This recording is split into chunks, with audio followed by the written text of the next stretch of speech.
across the UK, on DAB+, on YouTube, on your mobile, and on your side.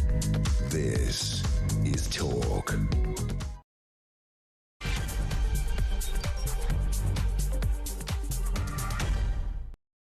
It is Talk 0344 499 1000. Welcome to the home of common sense. Lots to get through at this end. And of course, where else would we be starting but on that issue of Britain's long-term borrowing costs jumping as reports that Rachel Reeves has ditched an income tax rise, sparking a sell-off in government bonds. Now, it's all convoluted fiscal stuff, but it's bad news. Officials say Keir Starmer and the Chancellor, by the way, have ripped up that plan to break the manifesto pledge on income tax. But with 12 days to go until the big budget, do they have another plan to raise some money? In fact, if you don't raise taxes, where does the money come from? We'll look at that story. Also this afternoon, Home Secretary Shabana Mahmood is set to unveil sweeping asylum reforms next week. Hurrah! This is modelled on the Danish template and other European countries that have tightened claims and sped up removals. Government sources say arrivals are being drawn in by excessive generosity and the ease of remaining. Really?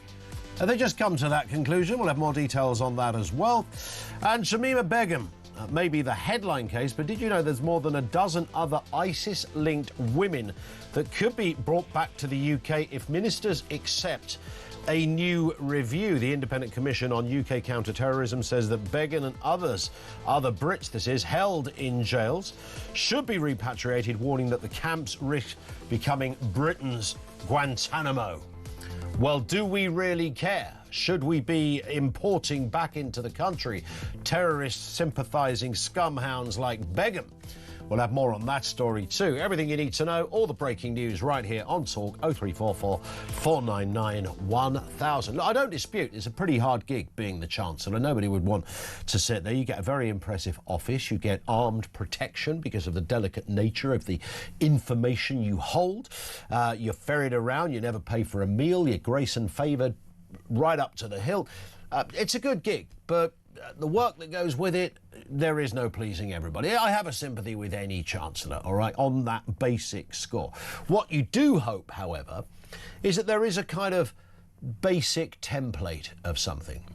Just a very basic idea of where you want to go financially. And when Thatcher came in, of course, back in the day, they absolutely had a roadmap there ready to go. When this lot came in 2024, they had no roadmap. Saw roadmap all the way along, and they still don't have a roadmap. I mean, if you listen, and some of it is often called Westminster Village tittle-tattle, but invariably there are kernels of truth in what is said. When a journalist talks about sources telling me, they've invariably, good journalists, come from reliable sources.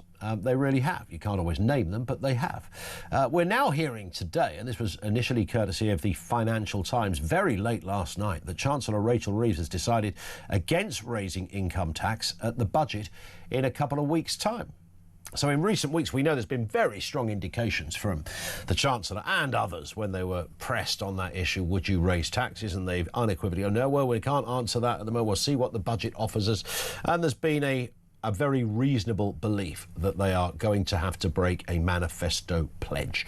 And of course, that would be disastrous. And much like removing the winter fuel allowance for some pensioners, the kind of thing that would hang around their neck. It would never go away. They breached their manifesto pledge. They've got local elections, and they're not just like a few sort of parish councils next May. We're talking about all of Wales and Scotland, and there's mayoral elections as well. This is a big totemic point in the political calendar, and with that just around the corner, I mean, it is, you know, literally 20-odd weeks away, 20, 30 weeks away. They've got to be careful. They don't want to be seen as the party that broke their manifesto pledge. So we know there is an issue. Now, instead, there's lots that we're hearing on all of this. Instead of raising income tax, the Chancellor could opt to freeze or lower income tax thresholds. Newsflash, everybody, if you lower those thresholds, that is an income tax rise, OK? The idea that just the top number, 40p, 45p, whatever, is the only factor in working out taxation is not true. The thresholds are crucial, and if you suddenly hoover up another 100,000 people into a higher threshold, then you've raised income tax. You literally have raised income tax. We're expecting to hear that the OBR's fiscal forecasts, however, are better than expected as a result of stronger wage growth, therefore higher tax receipts. But there is a real problem, of course, because we're expecting those thresholds to freeze and possibly reduce for, the 40p and the 45p rates would also be an option. And that would drag people into paying higher rates of tax, essentially putting up tax. You can't dress that in any other way. And can we just, we have to not let the Chancellor off the hook on this, who will still be doing the rounds, when the Chancellor the very next day do all the interviews after the budget. They go, well, we promised we wouldn't raise income tax, and we haven't. No, you have, if this is what you do. You literally, demonstrably have, if this is what she does. 0344 499 1000. Can we get straight to the nub of this, though? Let me ask the question. If we don't raise taxes, where does the money come from? We've spoken a lot over the last couple of weeks about big areas, big government departments that are not just skint, they are about to implode. Welfare, of course, the Department of Work and Pensions is on its knees. It is praying for a miracle, and that department is going to become more and more expensive, and we simply can't. It's just not sustainable. All right, that's not an opinion. That is just a fiscal fact. It is not sustainable without raising a lot of money elsewhere. And of course, we've got the NHS, we have education. Defence is always, of course, required to have a certain amount of money go in on an annual basis. So what do we do? Let's just look at this seriously as grown adults in the room. If we don't raise taxes, where does the money come from? Where would you get the money come from? There it is, tomorrow. Somebody knocks on your door. All right, Bob, you're the Chancellor. Hey, fantastic. Do I get that big office? Yep, you get the big office. Hey, do I get the car? Yeah, get the car as well. It's a nice car as well, this shit. Arm protection? Oh, yeah, it's very Tom Cruisey cool. Great. When do I start? You start tomorrow. What have I got to do? Solve the economy, mate. That's what you've got to do. And how are you going to do it? Where are you going to get the money from? How do you raise it? What do you put it onto? Do you cut spending? I think many people are fairly enamoured by the idea that spending is out of control as well. But of course, this is the Labour Party, and any financial or economic decision has to be married up with the politics of the piece. That's how government works. Does it look right? Will the optics be okay? Is this what you would expect from a Labour government or a Tory government? So you've got to get all of these ducks in a row. So you've got to do all of that.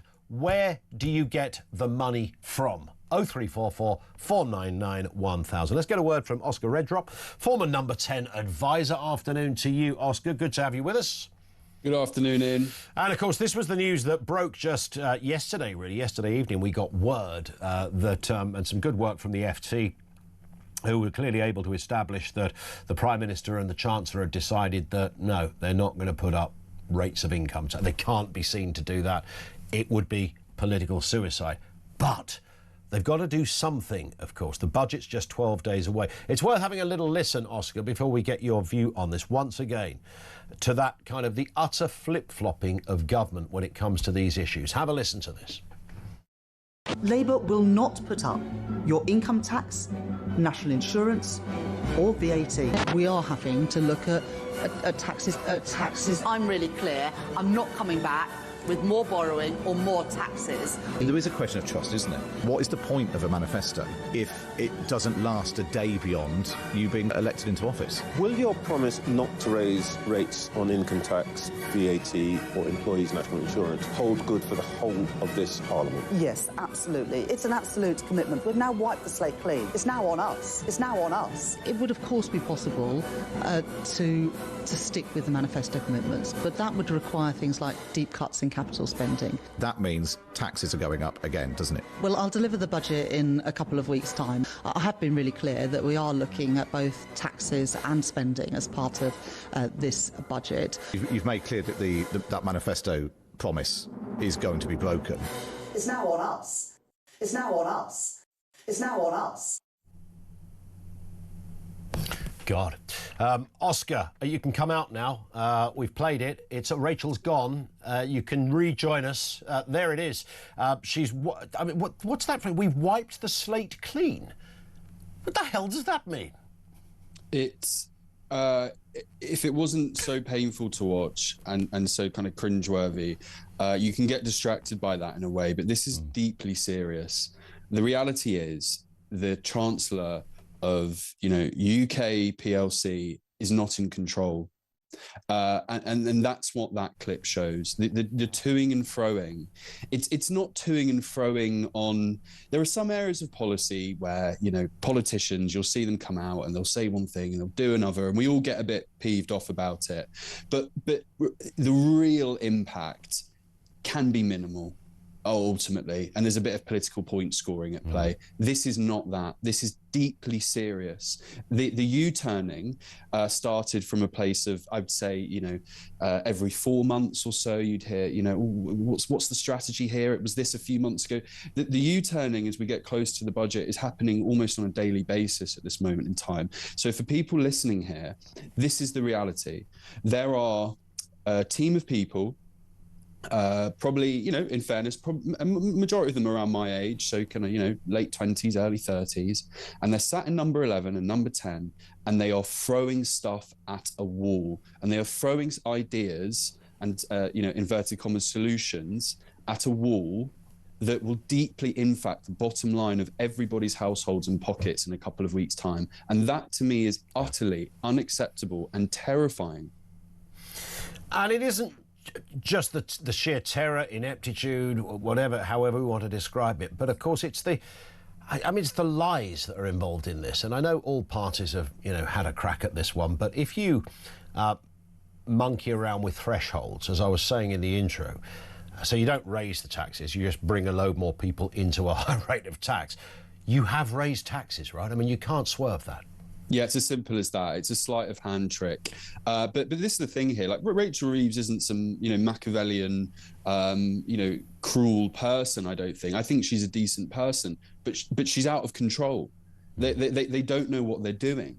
And so that's why we're seeing these, just a complete mess of ideas that don't form a wider piece. It all harks back to that utterly ridiculous pledge that the Labour Party meant that they were never going to raise taxes. We all knew it in our heart of hearts that they would. Some people, and actually, people who come into contact with politics, probably more around the time of election, probably took their word on it. Yeah. But it was a stupid thing. It was a stupid thing to have put in their manifesto. And there is a lie at play there, because they would have known that they were never, ever going to hold that. And you're right, in terms of lowering a threshold, that is a tax rise. So, and I'm sure no one will at this point, but do not be fooled by that.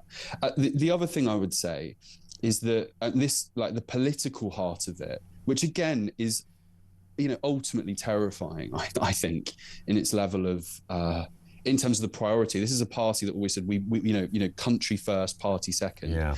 What's going on here, when you really cut it down, is the Labour government are unable to both appease the markets and their backbench MPs. And so depending on which direction that wind is particularly blowing, if it's the MPs who've got the momentum for in the eyes of number 10, 11, then one set of policies are announced. And then when the markets go, we don't like the look of this, then they revert back. Yeah. And it is chaos. But I think if any more of this, because we're still, and it is daily at the moment, we're still 2 weeks or so away, any more toing and froing and new ideas being leaked and briefed, I think the markets will be done with them. Yeah, because the uncertainty that is increasing is becoming is not sustainable. We're all reminded, of course, of that pre-election debate between Starmer and Sunak, when Rishi said he just about got it in before he was, I think, cut short by Julia Etchingham or something, when he said, they will raise taxes. They are going to raise taxes. Your taxes will go up. And he was quite clear about that. And some people might cynically say, well, he only knew that because he would have to put up taxes as well. Either way, he wasn't the one that was promising no rises in taxes, and they were. And this is, of course, where we've ended up. And the other problem with this, Oscar, of course, is, again, ideologically, Labour just don't want to visit the idea of cutting spending. So it becomes this, almost double-barreled layer of doom that is going on there. They can't raise taxes and they can't cut spending. I mean, this is stupid. Yeah, she's wedged in two sets of rapids. She's wedged within the rapids of not being able to both please her backbench MPs and the markets. And also she's wedged in between these rapids of having no idea how to engender growth, no bottle, as we know from the welfare stuff a few months back, no bottle or metal to actually slash government spending in a whole host of areas, including welfare, and hiking our taxes as a result of not having the bottle to do that. So that is why you were seeing, that kind of she's got one paddle and she is going round and round and round in circles. And as the weeks approach, those rapids are getting ever, ever closer. And I honestly, just lastly on this, we saw the Liz Truss budget, that absolute, the chaos that ensued. And that was a grenade. That was like, I would say that's the equivalent of they didn't realise the pin was off the grenade. And it blew up almost instantaneously. This is different, but has the potential to be just as damaging. But it's more that, over weeks and months and, years now, the Labour government, number 10, number 11, have been slowly, loading up their pockets with this dynamite. And, any more uncertainty, any more messing around, it's going to blow up. Yeah, spot on.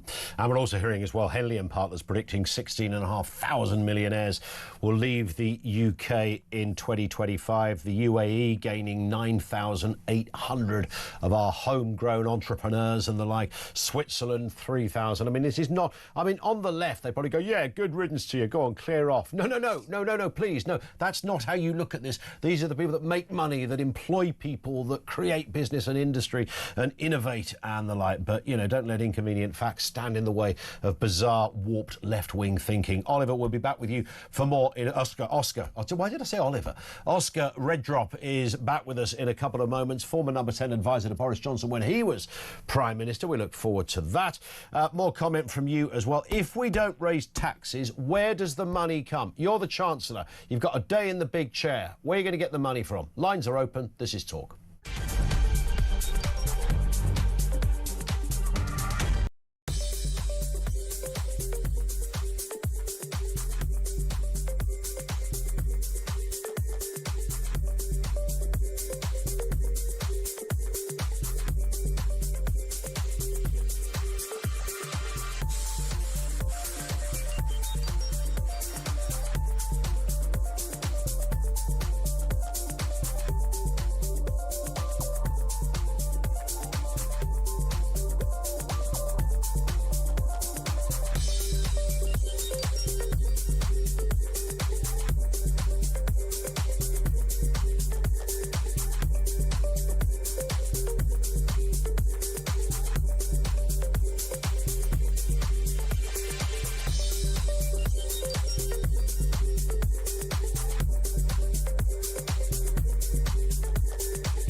something. Now, I do want to correct these statistics, because back in the day, you call it an apprenticeship. I would disagree with that terminology. It's not an apprenticeship, because these junior doctors now pay for their degrees. So every single doctor that comes through the lines is basically someone who spent 80 to 100,000 pounds on their education. Still heavily subsidised, and it's a job for life and a gold-plated pension.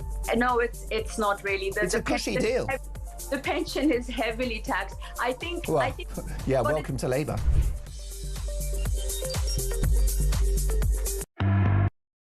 Across the UK, on DAB+, on YouTube, on your mobile, and on your side. This is Talk.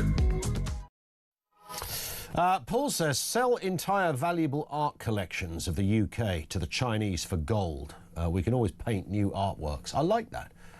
That's a good point. Oscar Redrop is with us, former number 10 advisor. I mean, we could just do a sort of smash and grab on all our big old antiques and see, have a massive, get Fiona Bruce in, do a big antiques roadshow of all of our stuff and just flog it to the Chinese. We'd make a fortune.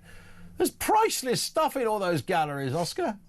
Yeah, so I mean, if you know what, the way things are going, I would not be entirely surprised if we see that briefed out at some point over the next couple of days. It really feels like, I mean, I don't like the idea of that personally. We don't need to be selling off our assets. I think that's quite a sad state of affairs. Maybe we do. Maybe that is where Rachel Reeves is at once she realises that this latest U-turn isn't going to cut it. I bet you what, that we've often talked about the file in the Treasury of sort of marked unpopular taxes, pasty tax, caravan tax, all this stuff that tends to backfire and then they reverse it. I reckon in there somewhere in that same file is sell off some kit from the museums. The serious point to make on that is I wouldn't be surprised if income tax, and then when they inevitably realise that, shock horror, the British people aren't complete idiots and they see that lowering the tax threshold is the same thing and they can't stomach that. What number 10 and 11 might come together and do is announce all these kind of sin taxes and just a whole smorgasbord of taxes that affect specific types of people. Yep. And that is strategically actually even more stupid than doing a very annoying and breaking manifesto pledge kind of income tax, ultimately for everyone, pretty much, because then you get the farmers' stuff times 15, times 20 to all those affected. You inflame these groups that go out and ultimately shoot to kill in a way, because and they should have learned that with the farmers' tax. But I cannot emphasize enough to your listeners and viewers just how much of a mess this is. Yeah. Where do we tax? The elderly person in small car club. I think I'd probably go for them, perhaps, particularly when I'm driving behind one. We'll ponder on all of that. Let's move to this story, Oscar. The Telegraph has now revealed that BBC Newsnight also doctored a Donald Trump speech. The spliced footage appeared in 2022, long before the published Panorama documentary highlighting a pattern of defamation, as stated by the US president's legal team. Let's have a listen to what was played out. Here it is. We're going to cheer on our brave senators and congressmen and women, and we fight. We fight like hell. We're going to cheer on our brave senators and congressmen and women, and we're probably not going to be cheering so much for some of them. Yeah, I mean, they've monkeyed around with it as well. And there was also something in the voiceover and the way it was put together. And what was interesting about that, Oscar, I'm not sure if you've seen it, but it was followed then by a guest, I think one of Trump's former spokesmen, who actually said, hang on, look, I'm no longer a mate of Donald Trump's, but you've just spliced something together that didn't happen. They were called out on air. Yeah, truly shocking. And I would not to kind of tear it, because as we know over the last week, just how destructive the initial edit with Panorama was. I'd say potentially Newsnight doing similar is arguably worse. With Panorama, it does sometimes tread a line between a documentary that obviously presents news and facts, but is but that has a narrative steer to it at times. With Newsnight, putting aside the guests that will come on with their opinions, that's just straight. That should just be straight up news in terms of the footage that you put together and you report on. Yeah. So I mean, it really speaks to a BBC that sadly, because I'm not actually one of these, someone of the right who loves to bash it, but you have to face the facts, that has sadly completely lost its way. Yeah, and totally. If you are, and I remember when I worked for an MP, quite a few years ago now, you'd see so many cases, emails sent in to the local MP of particularly older people who were being harassed on the on paying their TV BBC license fee. Knocks on the door weekly, horrible letters, threatening, prison sentencing. Yeah. And I remember reading those letters from, particularly those older people and thinking at the time it was a disgrace. And then you see things like, how it's moved in the years since then. Yeah, I think I was talking to somebody once a couple of years back, and they said that they'd got a letter that said something like, we can come to your house any time of the day or night to check whether you have it was something on those lines, and they were trying to they were pondering the idea of getting a case against the post office for being party to malicious communication. And I thought, well, actually, that's quite good, actually. That does sort of make some sense. If you're sending threatening letters out and it's being facilitated by the post office, there might be something in there, but you're absolutely right. And when people are being chased and pursued in that kind of way, they expect standards to be, at the very least, you'd think, you're talking about something that's tip-top and razor-sharp in all journalistic aspects. Let's move to this story, Oscar. This is the Home Secretary. Here they go again, like an episode of Roadrunner, looking for new ideas as to what to do. She said she's going to force judges to prioritise public safety in the UK over the rights of illegal migrants. I mean, that's the idea that she's going to come up with. We don't know whether it will come to that. Let's have a listen to Shabana Mahmood soon after she got the role as Home Secretary. Here she is. Today, the boats continue to arrive, and so I will do whatever it takes to secure our borders. Cracking down on the criminal gangs behind the trade, discouraging those who are considering a small boat crossing, sending those home who have no right to be here, and ending the use of hotels, that totem of the Tory legacy that has done so much to divide our communities. In solving this crisis, you may not always like what I do. We will have to question some of the assumptions and legal constraints that have lasted for a generation and more.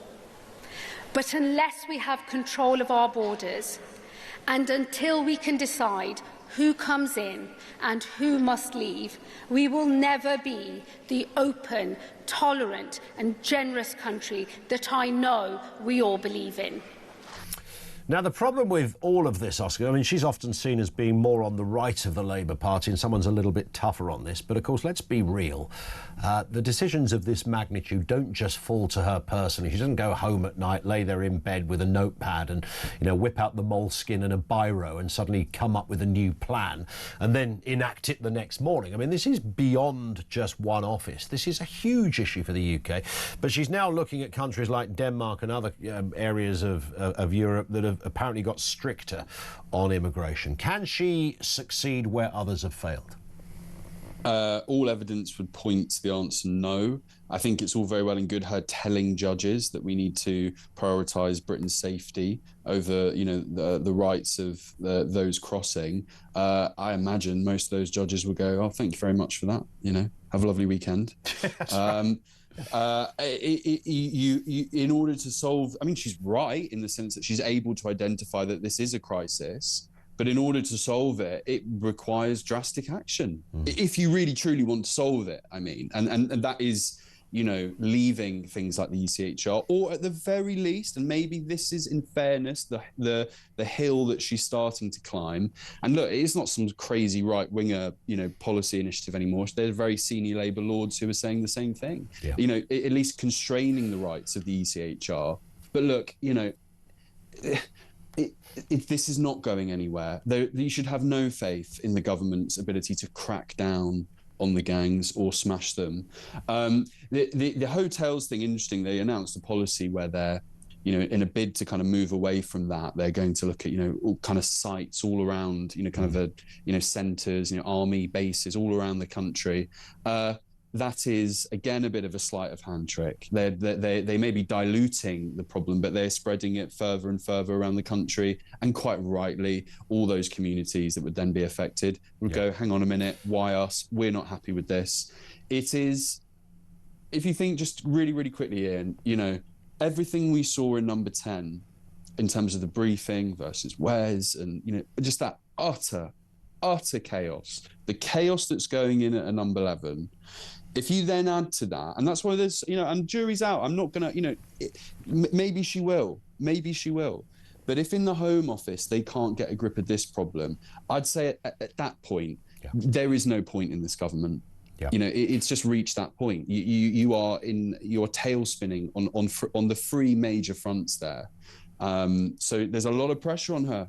You know, and I would say almost to kind of save the Labour government. There's no point in this. I thought that on July the 5th last year, interestingly, so I do share that view. Maybe I was just a little more ahead of the game on this.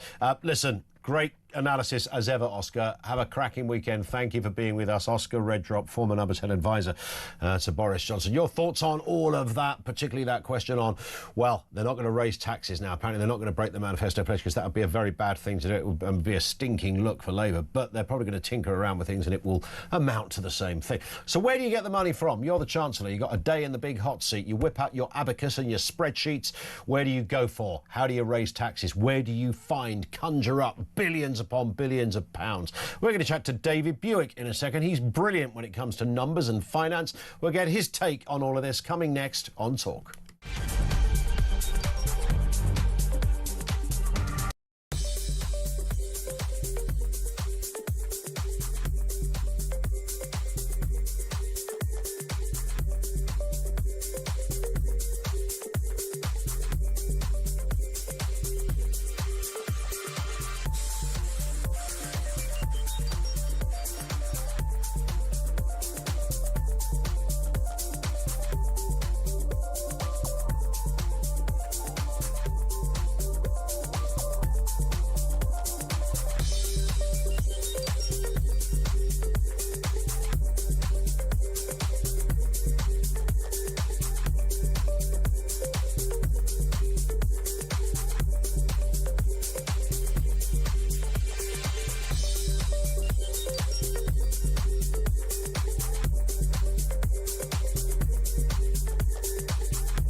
Across the UK, on DAB+, on YouTube, on your mobile, and on your side. This is Talk. It is Talk 25 to 2. There's some great ideas coming up. This one from Ian, who says, reference the art sale. I've already got some pickled herring as a kind of Damien Hirst style bit of art. That might go for a few quid. Somebody was just suggested a little earlier that maybe we start selling national sort of artwork and artefacts. There is billions upon billions of pounds worth in museums. We don't really want to sell this stuff, but it's tens of billions. It might get us out of a big black hole. We just have nothing to show for our history.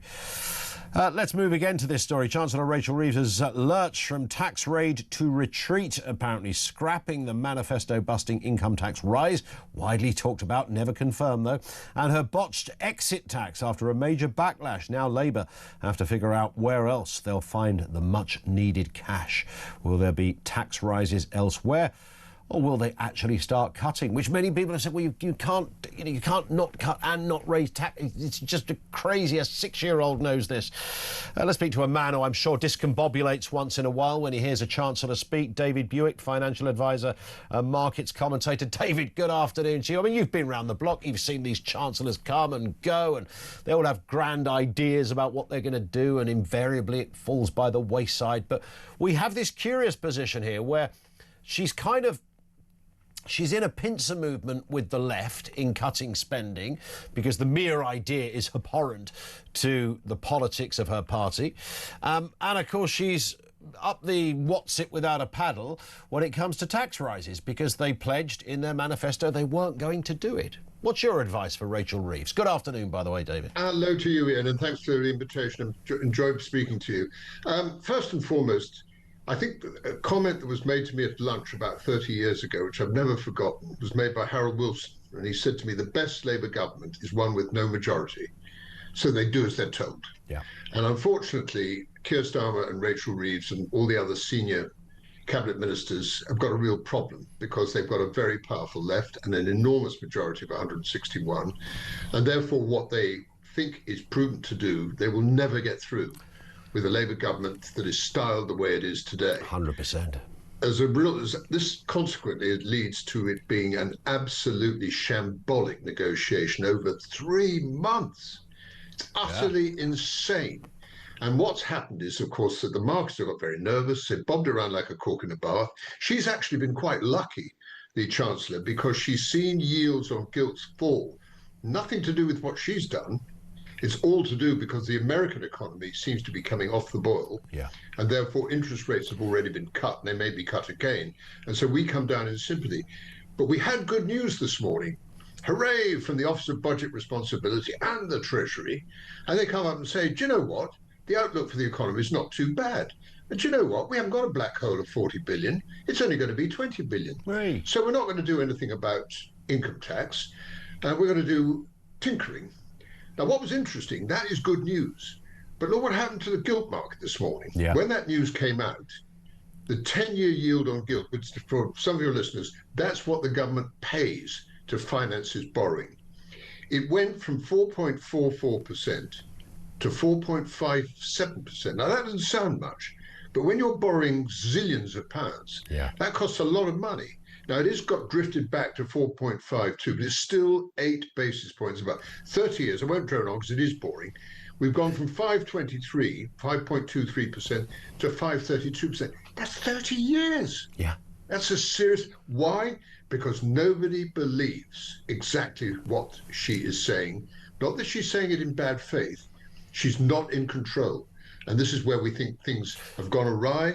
And until she can absolutely stamp her foot and say, I'm on top of this job, because I don't think that either Prime Minister Starmer or Rachel Reeves can survive this public negotiation process of their own creation. It's nonsense. Absolutely correct. And I guess the other issue, and she wouldn't be the first Chancellor to tinker around with this thing called thresholds, because that's a lovely little get-out, isn't it? Because you allow yourself to say, well, we haven't raised taxes. But, of course, if you hoover up another 100,000 people into a higher tax bracket, you have actually raised taxes. Well, that's exactly what's going to happen. And then you'll probably get other things, such as tinkering with VAT on areas of food. I think probably they'll cut the relief on pensions, the tax relief on pensions down from 40% to 20%. There might be a bit of an inheritance tax. And the one tax that I think I personally approve of, though I hate the idea of stamp duty on houses because it's ruinous, but there's no question the community charge is unfair. Because somebody like me who's got something like whatever it is, 2,000 square feet, I shouldn't be paying the same that somebody who lives in a council flat, you know, in a pretty, you know, unpleasant area should be paying the same. That's nonsense. So I get that. But what I don't get is that this lack of coordination and the fact that everybody feels so desperately uncomfortable, and we need to be taken out of our misery because it's really, really important. I mean, I don't care what anybody's political leaning is. We've all got children. We've all got grandchildren. We want this country to succeed. Yeah. And, you know, it's a horror story, the way it's being presented to us. Is there an area, when you've looked at this over the years, David, and you see budgets, where each time the Chancellor stands up at that dispatch box, and I remember going to, I think it was George Osborne's first budget, I was in the press gallery, I think he was the first person to kind of give the super speedy budget, wasn't he? It was about 25 minutes long or something, and everybody... Everybody in the room was quite delighted for that to happen. But and it was, you know, of course, there's great pomp and ceremony when it's done, and then the next day the bean counters and the number crunchers step in, have a closer look at what's been announced, and it's never quite as the gloss has been removed, and you get to the nitty gritty. But when you look at those budgets, is there anything you've ever seen over the years and thought, why don't they just do this? And that would make a way. Is there a kind of golden decision that's never really taken? It might upset a few people, but it would make perfect financial sense and raise money. Does that exist, that notion? Well, I think the trouble is that the economic map has changed so dramatically. I mean, if you go back to the days of Eddie George when he was governor of the Bank of England and Ken Clarke, when they got the economy in pretty good shape and handed it to Gordon Brown in tip-top order with virtually no borrowing at all. When you think what's happened since then, I mean, first and foremost, the banking crisis, which we're still paying for, which needed George Osborne to come in with very draconian ideas, which were not well received at all. And we are still recovering from that. And then we've had COVID. And of course, everybody who wasn't in the, I mean, we all laughed and thought, well, whoever's in government, whether it's Boris Johnson, whoever else, at the time of COVID, they're out. Yeah. Because it is sticking a pin, and they spent £800 billion. And of course, we know that a large sum of that was not necessary. Yep. But everybody, the politicians, were in the dark. I think Boris, who I think was a very, very average prime minister, but one thing he did do, he did get that vaccine out, and he got absolutely no credit for it at all. So, Ian, I don't think you can compare apples with pears. True. I think the job that the guys had post-war, so we go through the Attlee situation, which was horrible, very difficult for him, and I think he did quite a good job. And then you go through the Harold Macmillan, well, we've never had it so good, you know. That was a time when the graph looked great for growth, and it was on one trajectory, and it was fine.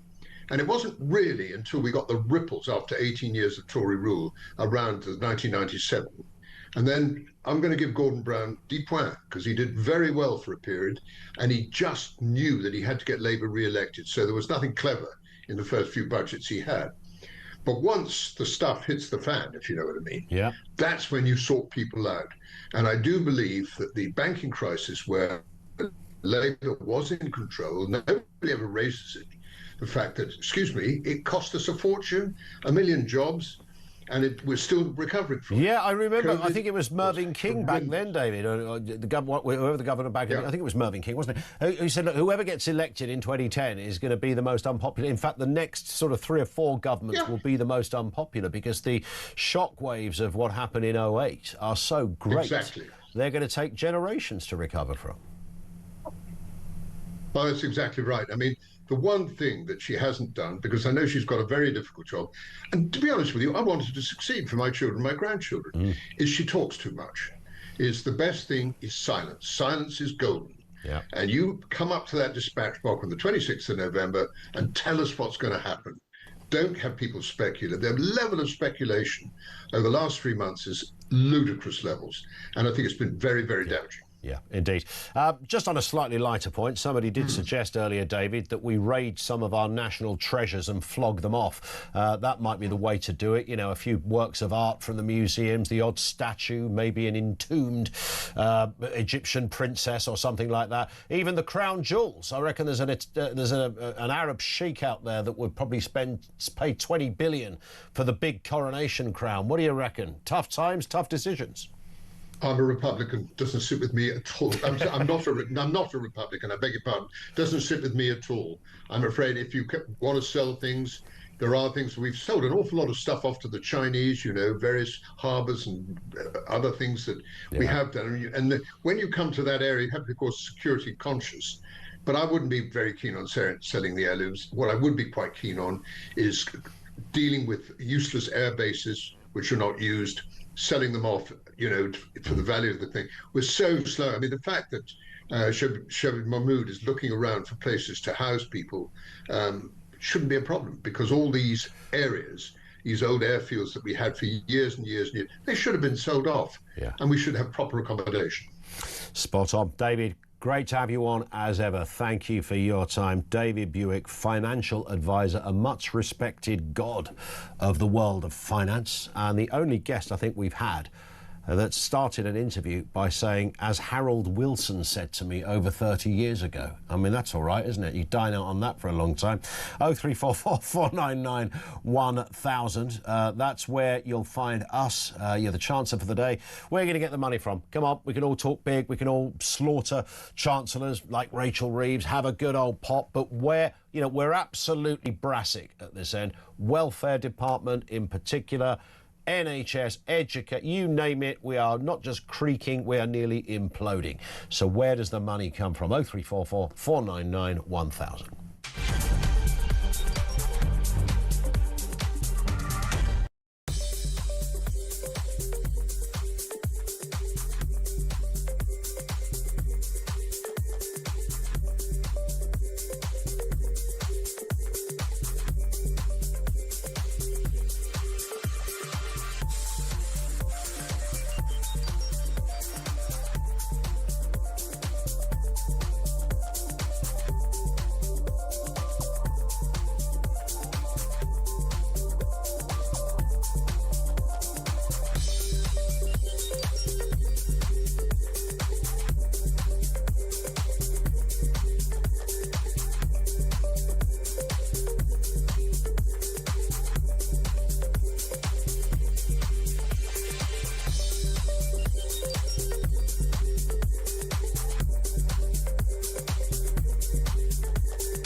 Big news coming this December. Our talkTV app is moving to the Talk app.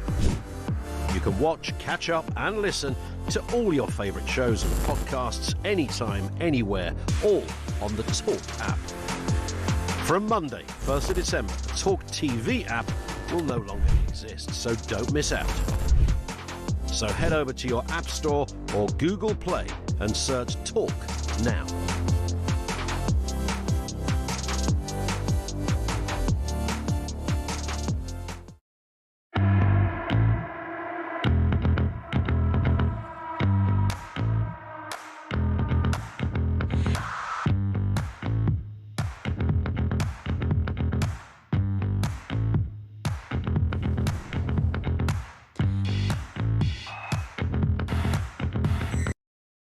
across the UK. On DAB+, on YouTube, on your mobile, and on your side. This is Talk. This comes from John Roberts, who says, on the tray home yesterday, I sat opposite Rachel Reeves and saw her budget papers. It read as follows: sell the Falklands to Argentina for £130. The Ascension Islands to China, £270. Sponsorship for the royal family by Gingsters Pasties, £300. Gibraltar to Spain, £6.99. Now we've just got to find £99,239.01. You see, it's that kind of thinking that made this country great. Thank you, John. Great diligence and great journalistic nose you had to, bother to look when Boomerang Rach whipped out her papers in public. Thank you for that. This one comes in from no name given. So Rachel has bottled it then. She'll have to make spending cuts, but don't tell her backbenchers. She's hoping they won't notice. Yeah. Ian Grant says, simple, borrow it off Elon. The royal crown, the coronation crown, what's that crown called? Is it called the King Edward crown or something like, whatever it's called? I reckon there's a rich member of the Saudi royal family would pay 20 billion just for that one crown. Not the orb or what's the other big thing, the snooker cue thing called? The scepter, that thing. It's not an old-fashioned snooker cue, by the way, it's just a royal thing. The orb, the scepter, not that, just the crown, 20 billion. That would nearly sort out the big black hole, wouldn't it? Andrew's in Hertfordshire. What are we thinking, Andrew? Good afternoon to you. Good afternoon. So 24 hours is a long time in politics, isn't it, for you and I? Isn't it just? Isn't it just?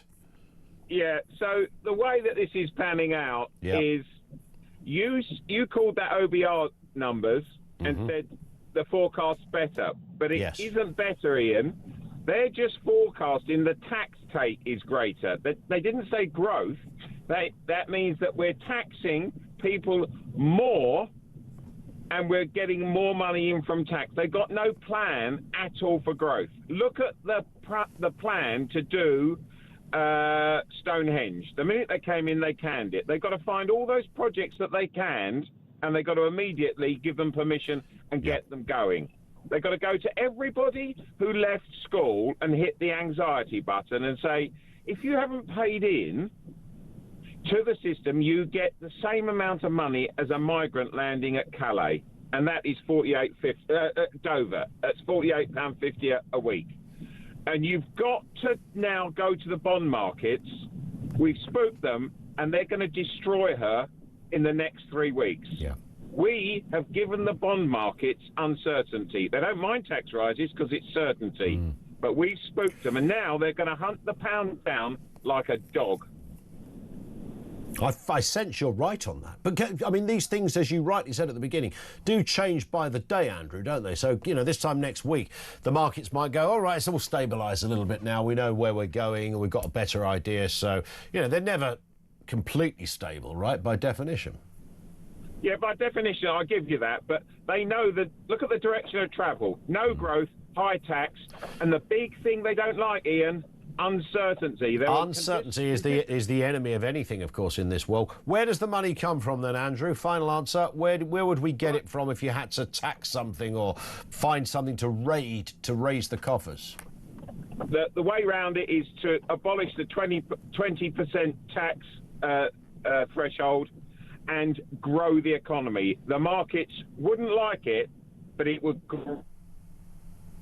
People that are holding that would get money in their hands when they've been absolute. Your line is cutting out on all the key words, Andrew, almost like it's a quiz. But I get what you're saying, though. Have a look at that lower rate. Thank you, Andrew, in Hertfordshire. Let's go to Anne in Sussex. Let's sort it out, Anne. I know you've got your big ledger book ready to go. Where do we raise the money? Where do we get the money from? Where does it come from? Well, because Keir Starmer and Rachel Reeves don't have any money, it's our money they're spending. We have got to stop giving any more money to Brussels. We've got to really cut foreign aid, and we've got to stop giving money to France They've done nothing to prevent asylum seekers coming here. I believe they've actively encouraged it. So there's 3 places we can start. And whatever's going on in the world, stop giving money as if we are a very wealthy person. Yeah. We're behaving like the, I think it's the plumber who's looking after everyone else's houses while his own is full of leaks. Yeah, that's very true. And I find it interesting with the foreign aid one. You know, when Boris Johnson, I think it was, that cut some of the foreign aid, that there was a lot of Conservatives were absolutely up in arms about that. And then now there's another element, isn't there, that even Labour have had a look at it in cahoots with the defence budget. But you don't have to cut it forever. You could say, right, we're going to have a moratorium on it for 5 years. There won't be foreign aid. I mean, you could do it that way. So, you know, we understand that there are places around the world that, you know, we chip into the pot, etc. Not for some of the sort of weird stuff, but, you know, for the real stuff. But you could have a temporary cease on foreign aid.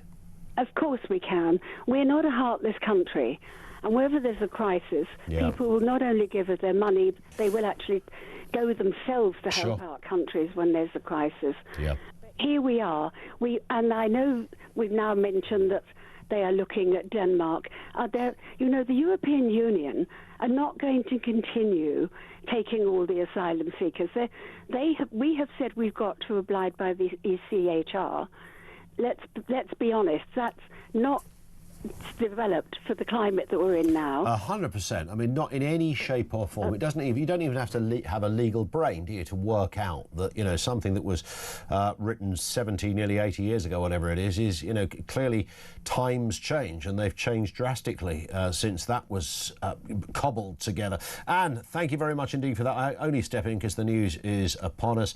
This one from Dan in Kent. Not sure if anyone in government has ever thought about it, but on solving the economic crisis, why don't we extract the wealth from under our own feet, being oil and gas, and make some money? Drill, baby, drill, says Dan. Although I keep being told that we've got to go too deep to get it. And in fact, we can't get it anymore in the places we used to because we don't run it in the same way. Is that true? Whatever the story is, that's the model the Chinese are running with. We'll keep using the oil while it's there, and in parallel we'll have some new technology, and if it works, you don't have to go nuts and bankrupt yourself while you're doing it. 0344 499 1000. If we don't raise taxes, where does the money come from? Let's get the news headlines at 2 o'clock.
across the UK. On DAB+, on YouTube, on your mobile, and on your side. This is Talk.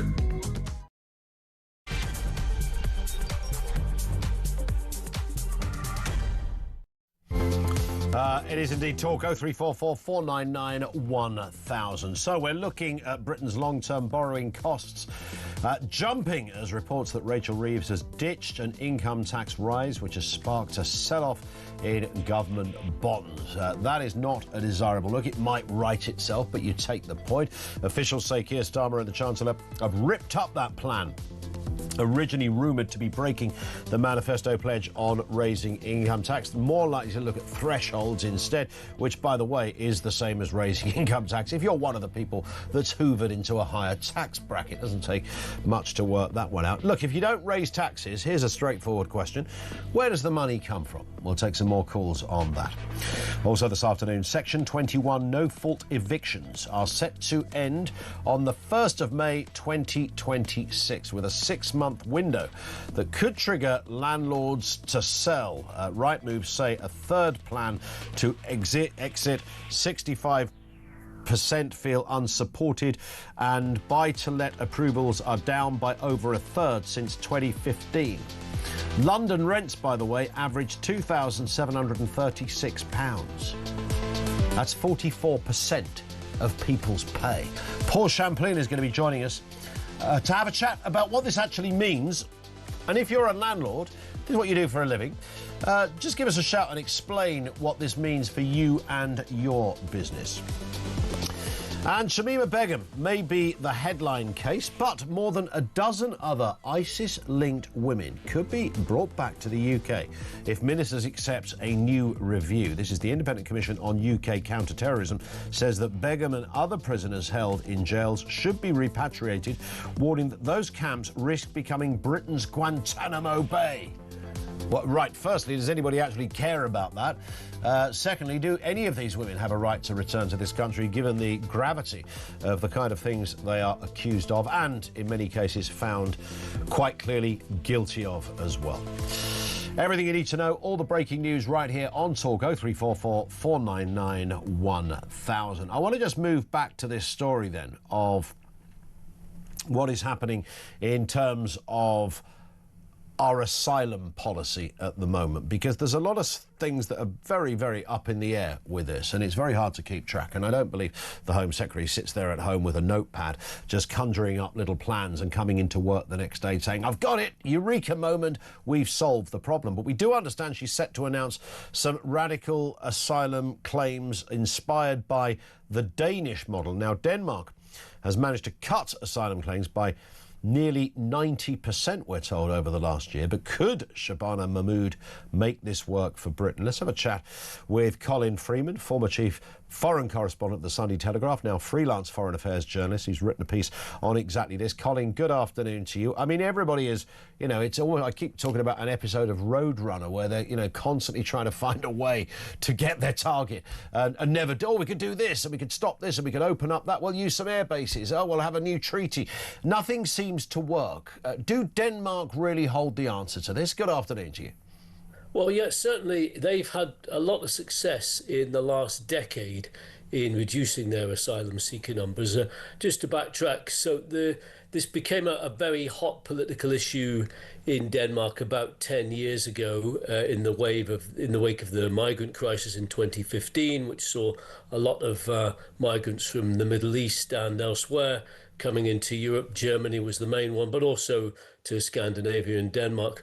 What they've done really is just tighten all the existing rules and effectively make Denmark a very unattractive place for asylum seekers to consider settling in long term. They can't, for example, apply for permanent residency if their claim is accepted for a minimum of 8 years. And that is also conditional on people having worked and paid taxes and behaved, not got involved in breaking the law, and generally being a good, well integrated Danish citizen. There are also strict language tests as well. There are other measures as well which are really quite controversial. They have a rule called the parallel society rule, also known as the ghetto rule, which means no housing estate is permitted to have more than 50% population of people with a non-Western background.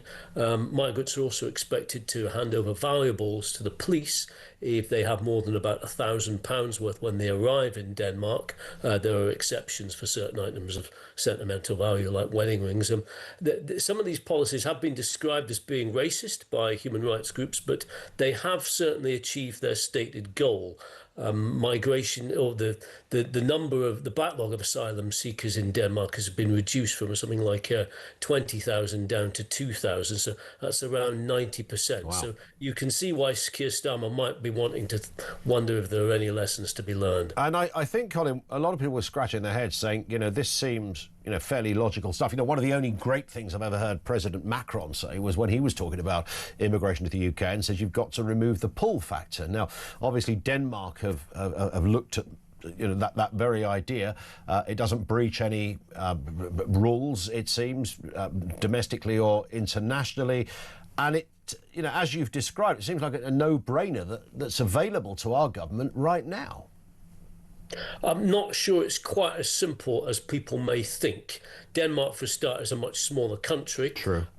Also, not that many people on the migrant boats want to learn Danish. They would far rather, therefore, move to the UK. Indeed, they'd probably rather move to the UK than just about anywhere else. If you think of all the countries in Africa and the Middle East and Asia that are source countries for migrants and asylum seekers, the majority of them are either places where English is spoken as a first language or as a second language, or it's a language where people can at least pick up a smattering. So that is a big pull factor that copying the Danish model is not going to alter. You're right, everything they do is within the ECHR, but there is another important thing to bear in mind here, which is that the migrants tend to often take the path of least resistance.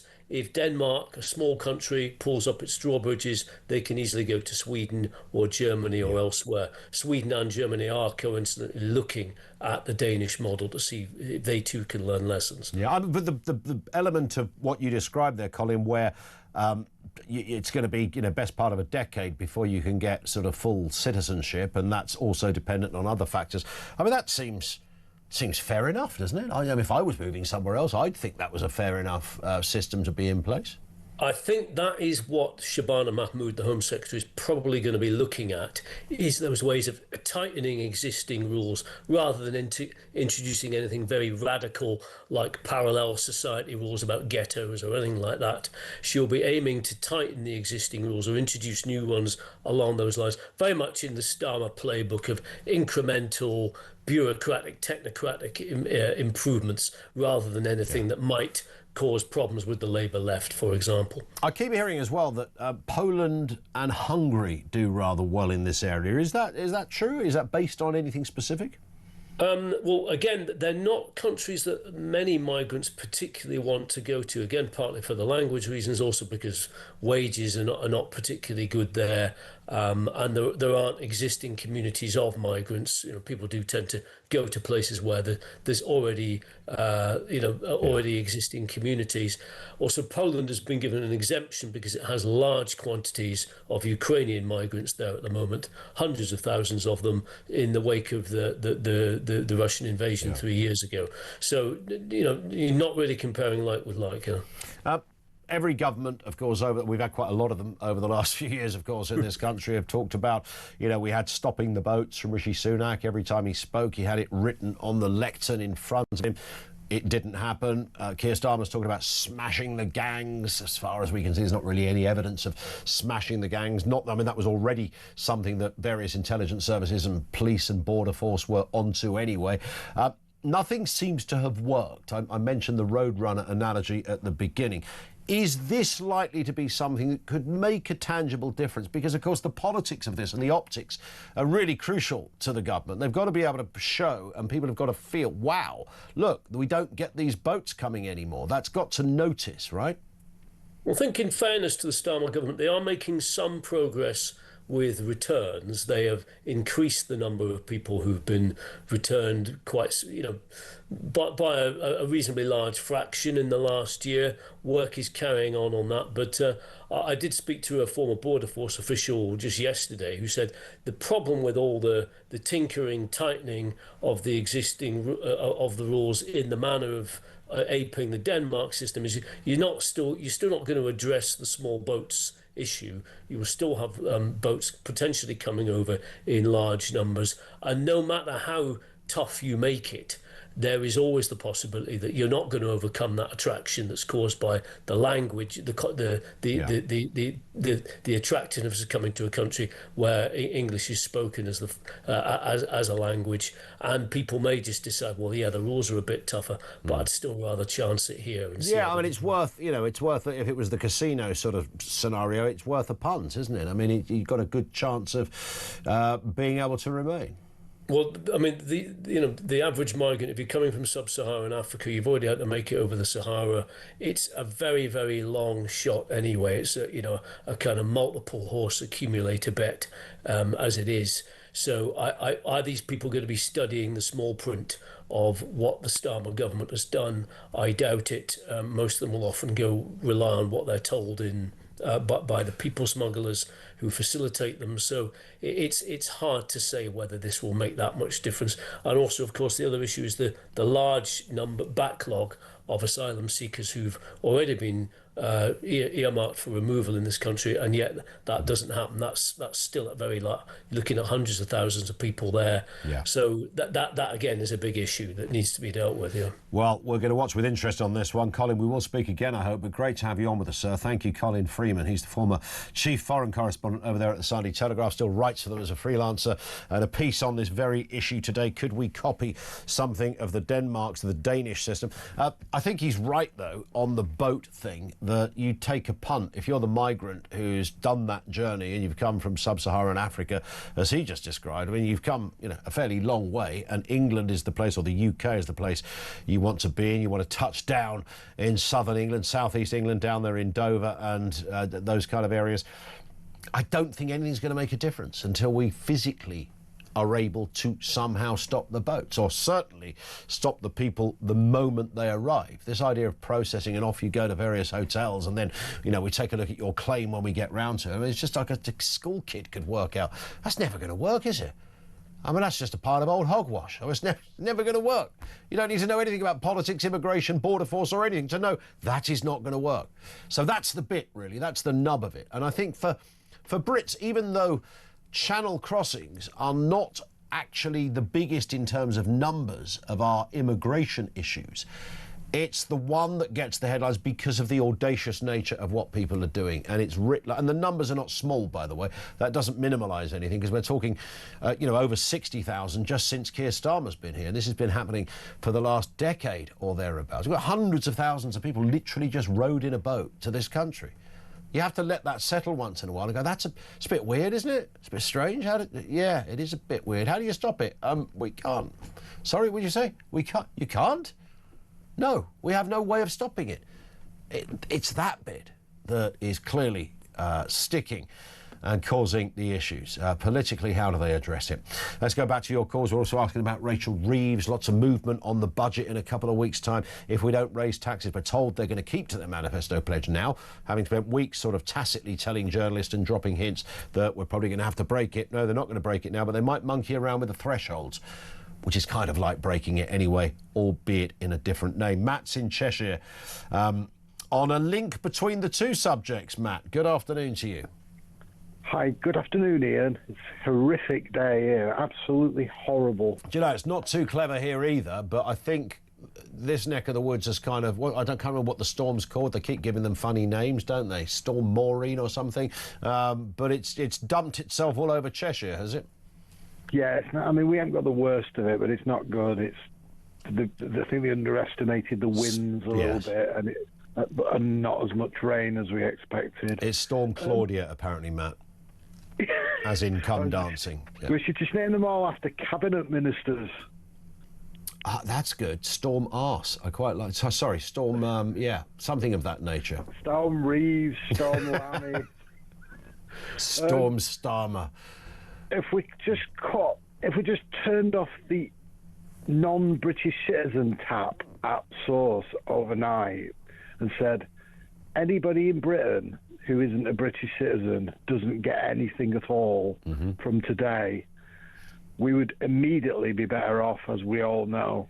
And the big misnomer we've been taught in the last few years, maybe decades, is that everything's great because of immigration, and none of these problems, social problems that never existed. Diversity before. is our strength. It's an utterly meaningless, anti-intellectual slogan. I mean, it's ridiculous. I mean, at the very best, you just say it's neutral. I mean, it's like there's no.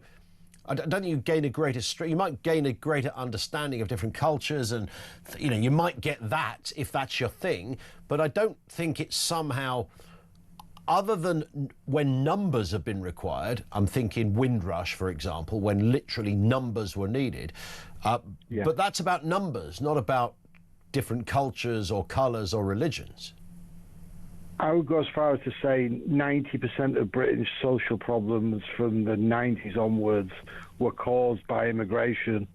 Well, we've got no real social cohesion, and I know it's always a delicate subject, Matt, isn't it? As I'm sure you know, because the minute you start talking about this, and people go, "Oh, it sounds a bit odd, a bit iffy. What you're saying here, you don't like people from other countries." No, it's nothing to do with that. It's nothing to do with that. It's just about whether a country runs better, more efficiently, when you have a certain hymn sheet that everybody sings from. And social cohesion is not a kind of any other business point. It's a massive factor in this debate. Well, people who came here before I was born in the 70s, they all think the same, that most of the problems are caused by immigration. So it's not just white British people that think that.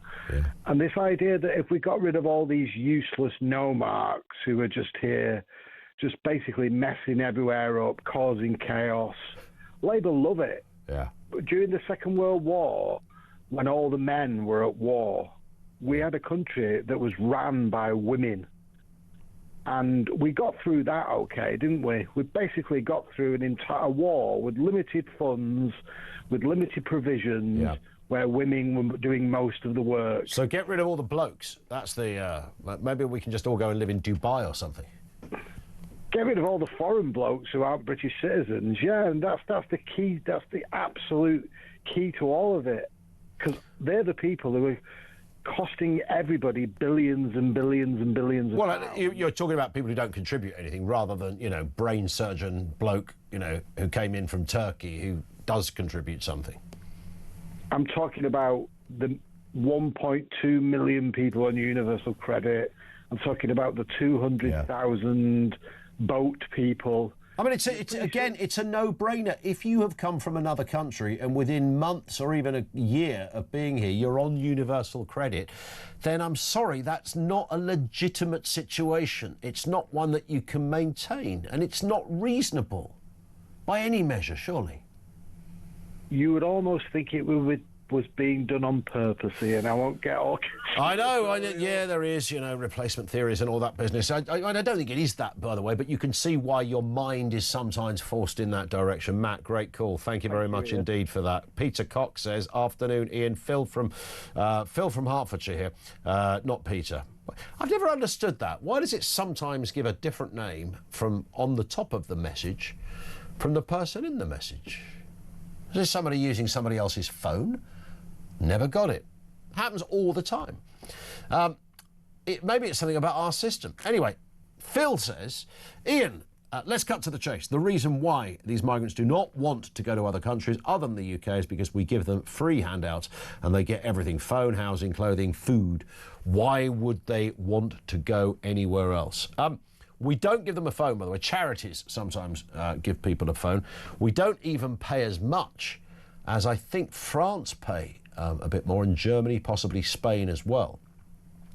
Our problem, which was highlighted by Colin Freeman, our previous guest, the journalist, one of our problems is the English language. It's a widely spoken language. If you're coming from elsewhere, going somewhere else to start again, then the chances are, this country becomes a bit of a pull. I know lots of other countries take more people, but if you start looking at population density and those kind of issues, we are rammed to the gills at this end. Don't let anybody tell you any different just because you live near a big field and go, oh, look, there's loads of space.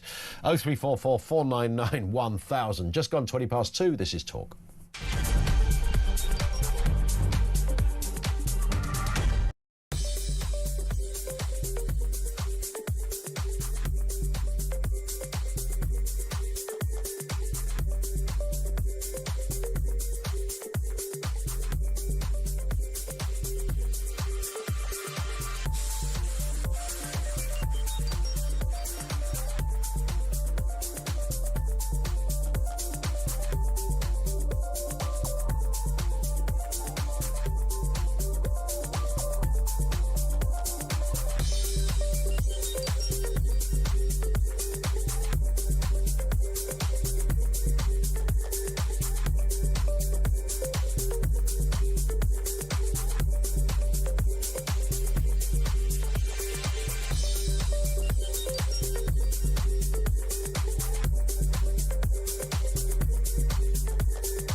In terms of your question around taxes, there are no additional tax rises needed beyond the ones that I've set out. Don't need to increase taxes. I'm not coming back with more borrowing or more taxes. I will not increase your national insurance. I will not increase your VAT, and I will not increase your income tax. We don't need to come back for more. We've done that now. We've wiped the slate clean. The economic circumstances have declined, deteriorated since a year ago. We are having to look at taxes and spending.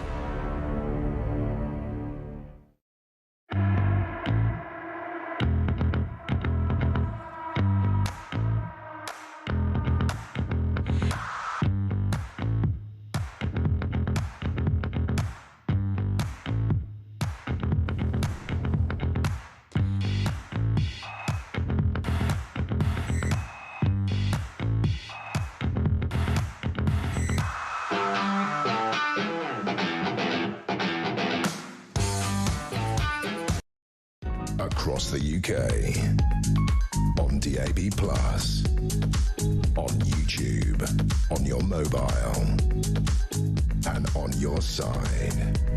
This is Talk. 25 past 2 o'clock.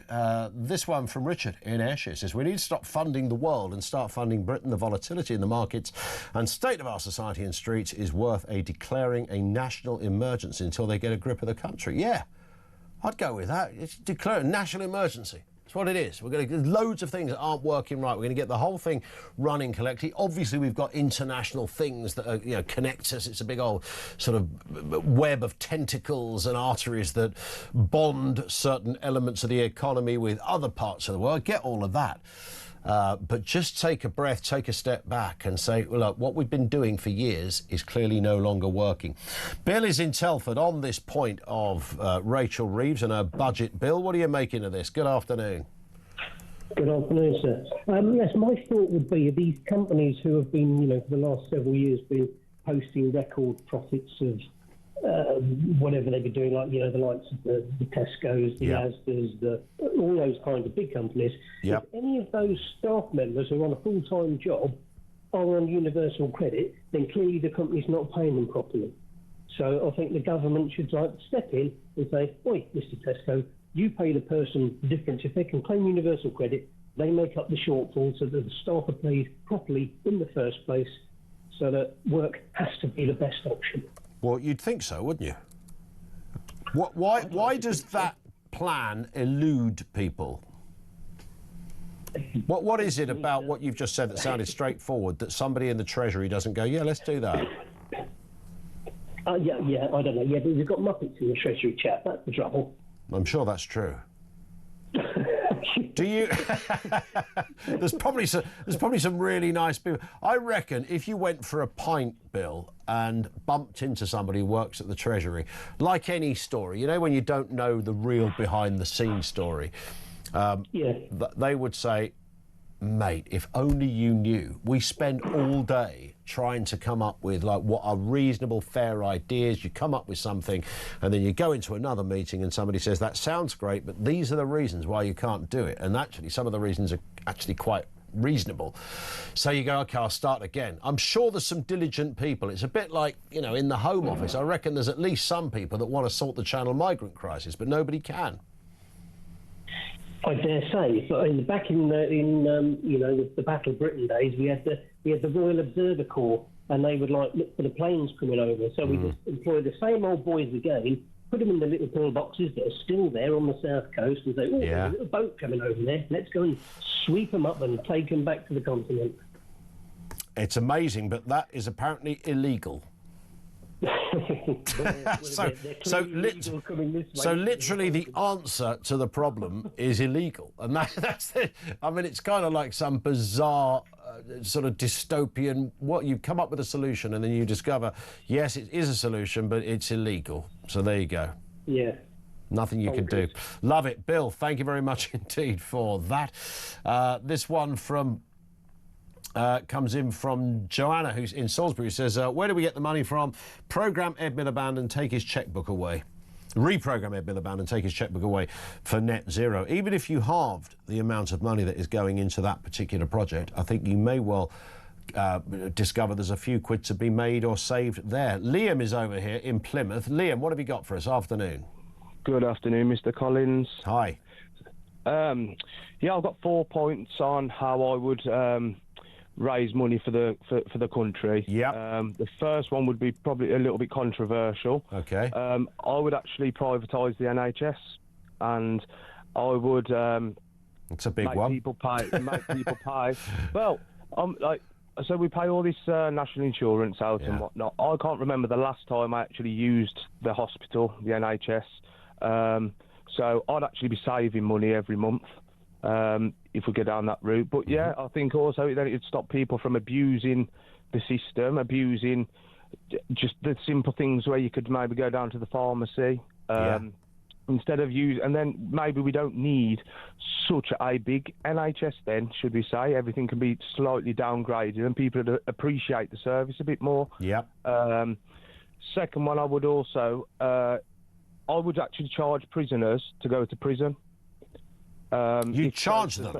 Yeah, I would. So how would if you've committed, say for instance, if you've committed a crime and you get convicted and you spend 2 months in prison, I believe that you should have to pay £10 a day, £15 a day, should we say, to cover the costs of your food. Where'd you get the money from if you're, some toe rag who's absolutely potless? Well, you make him serve. Well, we let him out halfway through the sentence anyway. So if you're going to be let out halfway through, you should have to pay your contribution. Yeah. But then if you can't afford to pay, then you have to serve your whole sentence plus a little bit more. I think you shouldn't be committing crime anyway. Yeah, well, that's a fair point, isn't it? Great call, Liam. Thank you very much indeed for that. Good man. 0344 499 1000. David Hampshire says Rachel Thieves could sell off the BBC to the Chinese Communist Party to raise funds. It would also mean their news content might not be so left-wing. It's another company who says win-win there on some of these situations. Sandra in Essex, stop all hotels, payments and freebies to illegals, don't pay benefits to foreign nationals, make them have medical insurance, as we have to travel abroad. We would save a fortune. I mean, these are ideas. You think, surely someone must come up with this when they're sitting there at the various departments and say, look, this is, can we not do this? What's the reason?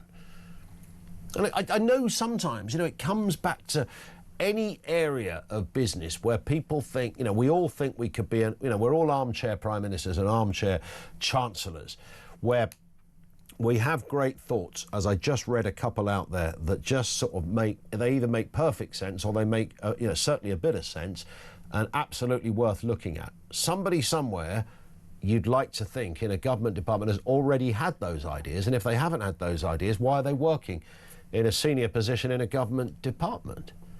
So notwithstanding the fact that we don't fully know how these things work, and yes, I'm sure there are great people with great ideas, and I'm sure there are counter-arguments that maybe we don't think about that sound good on the face, get all of that. But we don't see anything. We don't really see any movement or imagination when it comes to things like saving money. I mean, there's got to be ways. I mean, you could look at the TV, even if you didn't abolish the TV licence, all right? Let's just say, be a little bit generous. OK, we're going to halve the TV licence and the BBC can make it work. Radio 1 have got 4 radio stations, for God's sake. It's not just Radio 1. And I don't know who does the breakfast show on there. Probably, is it Simon Bates? I think it might be. But you've got that. Yeah, just... They've got the 1 extra and 1 something else and 1 this and 1 that and 2 and 3 and 4. Man, just there. And then you've got all the TV stuff as well. Do they need that amount of stuff? I mean, it is absolutely bonkers. By the way, just for context, for you people getting in touch about do asylum seekers get mobile phones, the government does not, just to give you the official line, the government does not routinely provide asylum seekers with free iPhones or mobiles. Around 14,000 mobiles were reportedly given to asylum seekers during the pandemic as a temporary measure while face-to-face interviews were suspended. It was also reported earlier this year that some mobile phones, which aren't smartphones, have been given out to allow ongoing contact with the Home Office, but the government has said this is rare and not a regular practice. However, some asylum seekers do receive phones which have been donated, for example, by charities like Migrant Help, because they're very nice people over there at Migrant Help, clearly. But that just clarifies that position. 0344 499 1000. Paul Champlain is going to join us in a couple of moments. We're going to are you a landlord, by the way? If you're a landlord, how are you finding, or what are you making of the new renters' rights law, which will be enforced by the middle of next year latest? What does it mean for you, your business, and the model that you currently run with? Our lines are open. This is Talk.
Across the UK. On DAB+. On YouTube. On your mobile. And on your side. This is Talk. It's just gone 25 to 3. Look who's just walked in. Paul Champliner from Landlord Action. Who'd have thought it? We didn't even invite him. He just showed up asking for a cup of tea. I'm a squatter. A what? I'm a squatter. You're a squatter? I just come in. You just come in, that's what you do. You walk past, I'll nip get in. through security, go up 25 floors. I saw you last night, of course. You did. Because it was the Landlord Investment Show Awards. You did a great job in hosting, by the way. Oh, thank you very much indeed. However, you trousered a couple of these beauties. Yeah, I won a couple of awards, yeah. Yeah. It was good. Yeah, I won Landlord Seminar Speaker of the Year. Yeah. And what was the other award? I won... What was the other one? I can't even remember. No. I've got so many awards. Yeah, and I won... do you know what? I actually can't remember what the other one... It was... Shortest Landlord? No, shortest Landlord, no. It was... it was for 2025. Yeah. Great contribution. Great contribution. And all that kind of stuff. Yeah, no, so it was unexpected. So I think there should be a steward's inquiry, but that's another story, Paul. You know? You would say that being a Chelsea fan. We will see. Yes. Listen, lots going on in the world. Section 21 no-fault evictions are set to end on the 1st of May 2026. Right, just explain, because I keep saying, every time I interview somebody, and I interviewed a guy, where was he from, Finn? The Green Party, wasn't he, yesterday or the day before? We got into a bit of a row. He wants to ban landlords, doesn't he? Say again? He wants to abolish landlords and send them away. All of that, because they want to make, selling heroin legal, but renting out your house illegal. I mean, you can't make it up for these characters. And I was explaining to him, because he said, it's not right that you can just throw out a tenant. I said, you can't. You can't do that now. So what's the state of play right now? I'm renting a house out. I've got somebody who's renting the house, and I need the house back because I either want to sell it or whatever. What's the process I currently have to go through? Fine. So at the moment, the headline is, and I've talked about it until I'm blue in the face, is Section 21, the no-fault, 2-month notice you can serve on a tenant. Yep. You don't have to give a reason. You say you want the property back. The last 2 years at Landlord Action, I'm in our 25 years of running Landlord Action. Last 2 years, we've been serving Section 21s like they're going out of fashion. Why? Because landlords are selling, they've had enough. Yeah. And then you serve a notice, you've got to get a court order, you've got to get the bailiffs. Yeah. So it's 2 months' notice, but of course that can be elongated if the tenant says, I'm not going to play... Then you've got to get a court order, and then you've got to get the bailiffs in. So it can be months. 8 to 12 months at the moment, right? That's going to be banned. Yeah. Okay, so the announcement came out today that the Renters' Rights Act will be implemented on the 1st of May 2026. We have a 6-month implementation period, and then the Act is live on the 1st of May. I've lived and breathed this with my colleagues at Hamilton Fraser, so we own My Deposits, Property Redress Scheme, loads of different brands, Landlord's Own. And now landlords have now got to up their game. And the reason why it's all come in from Conservatives to Labour is about giving tenants greater protection and security and a decent home. And quite rightly, they need to do that. So the shift from the landlord power has now moved to the tenant power. And landlords have got to understand that. Being a landlord now in 2025 is not like it was 5, 10, 15 years ago. So landlords have to adapt and they have to be more professional. So if I want to then, same scenario, I've got my house, I need it back, what's the new rule going to say? The new rule is going to be Section 21s are going, so you can't serve a 2-month notice. So from the 1st of May 2026, fixed-term tenancies, so normally you give a 6 or 12 or 24-month fixed-term assured short-hold tenancies, they're going. Right. It's going to be a 1-month periodic assured tenancy. So you come in, I give you a 1-month tenancy, it doesn't have an end date. If you go in rent arrears, and that's going to be moved from 2 months to 3 months, okay, rent arrears, that's a ground to evict you. Antisocial behaviour, selling the property, you've got to wait. There's all these different grounds that have come in, which I've argued some of them are weak and the court system is not fixed. What's going to happen is, this is where landlords are going to trip up. Landlords have got to give notification of a written tenancy agreement before they move in, but also you can't ask for more than 1 month's rent in advance, which is really affecting the student market, the vulnerable tenant market. There's a lot of practicalities that are going to play out. You can only raise rent once a year under Section 13, and that can be challenged by tenants. with regard to making sure that you can't demand rent before the signing of a tenancy, ending of bidding wars, so there can't be an auction, which is fair enough. Yep. Non-discrimination, so I do not want DSS tenants or no tenants with children. Believe it or not, landlords do that. So everything has changed, and landlords need to adapt, and they need to be professional. And the problem is, if they don't adapt and they don't get educated and go to the Landlord Investment Show or join the NRLA or join our website Landlord Zone, they could be in for big fines, and that's the biggest worry. And these are big fines, right? These aren't a couple of £100. These are thousands. No, so there's rent repayment orders. So a tenant can claim for up to 12 months, 24 months rent back if a landlord hasn't complied with the new rules. And now, there's this is loads interesting. of rules. So, like the most obvious one is there's this portal that you've got to be registered with. So you are a landlord, etc. If you've well, that's not going to come until 2026. That's true. But if you like, when Rachel Reeves forgot her licence, yes, it's easy to do, even if you are the Chancellor of the Exchequer and part of the government that's actually implementing this rule. In theory, her tenant under this rule could say, "I came in under." A false agreement because you didn't have a licence. So I want my rent I mean, back. you can still do that now up to 12 months. Her scenario was she used an agent, 2 agents actually told her, and one of her agents forget to licence it.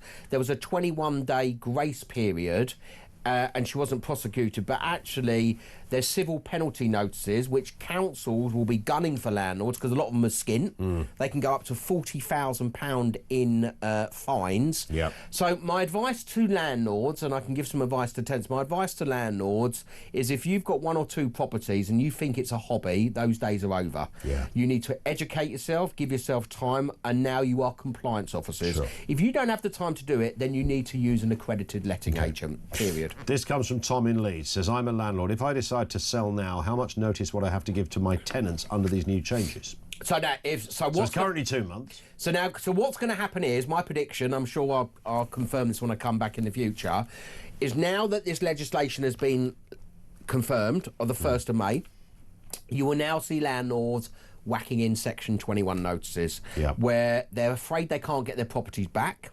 They were thinking about selling, or they weren't sure about the tenant. And I think tenants will play the system in the future. I really do. I'm being a little bit cynical here. I think affordability is an issue. I think the new norm in the new laws, I think that the new norm for landlords, if there's rent arrears, will be 1 year rent arrears. I mean, which would be a killer. Yeah. So now for Tom, if he's thinking about getting his property back, the reality is he's most probably better off serving a Section 21 notice. But now. if he's thinking about it after this new then act what will comes happen in. is the tenant has to live in the property for 1 year. Yep. He has to serve a 4-month notice. So the tenant can be there for 16 months. If the tenant won't leave, that's called Section 8, and that's a ground 1A. Right? So effectively, the tenant's got to live there for 1 year. Then you've got to prove that you are selling the property with all the evidence, because what happens is the tenant won't leave, Ian. You've got to go to court and you've got to persuade the judge on written evidence and have a hearing date. So it is a minefield. And am I right in saying, because there's all these little elements to these rules, so let's say you do what Tom's doing, so it could be nearly 2 years by the time you've... Well, that's if the tenant doesn't leave. That's if the tenant doesn't leave. So there's going to be at least a year's notice. Because you want to sell the house, and then the tenant leaves, and then something else happens. You decide not to sell the house. Am I right in saying you won't be allowed to re-rent your house for another year on top? What's that all about? I don't know. What is this, China? I know I've lived and breathed this for 6 years. I mean, the reality is, what's going to happen is landlords will find angles, right? They will start giving licence agreements, or short-term agreements, and there'll be loads and loads of test cases that are going to come in. These are the biggest changes in 30 years in the private rental sector. We actually had a question on that. Jack in Brighton says, I'm thinking of selling my rental. If it is true, I can't rent it out again for a year if the sale falls through. And that's exactly Correct. And that happens. What you just said. It could fall through for legitimate reasons. Correct. You might have a family crisis. You think, this is too much hassle. I'm going to put it back on the market. So then you're going to have empty properties. Aisha in Birmingham says, do you think rents will go up even more if loads of landlords leave the market? Good question. Well, it's happening now when rents go up. I think the rental market is stabilised. You've got 11 tenants vying for one property at the moment. You saw what happened in Scotland when they brought rent caps in. you know, and rents automatically went out, and then you had a landlord exodus. And it happened in Wales as well. I've said this to you many times, Ian, when I've been on here and I've campaigned against it.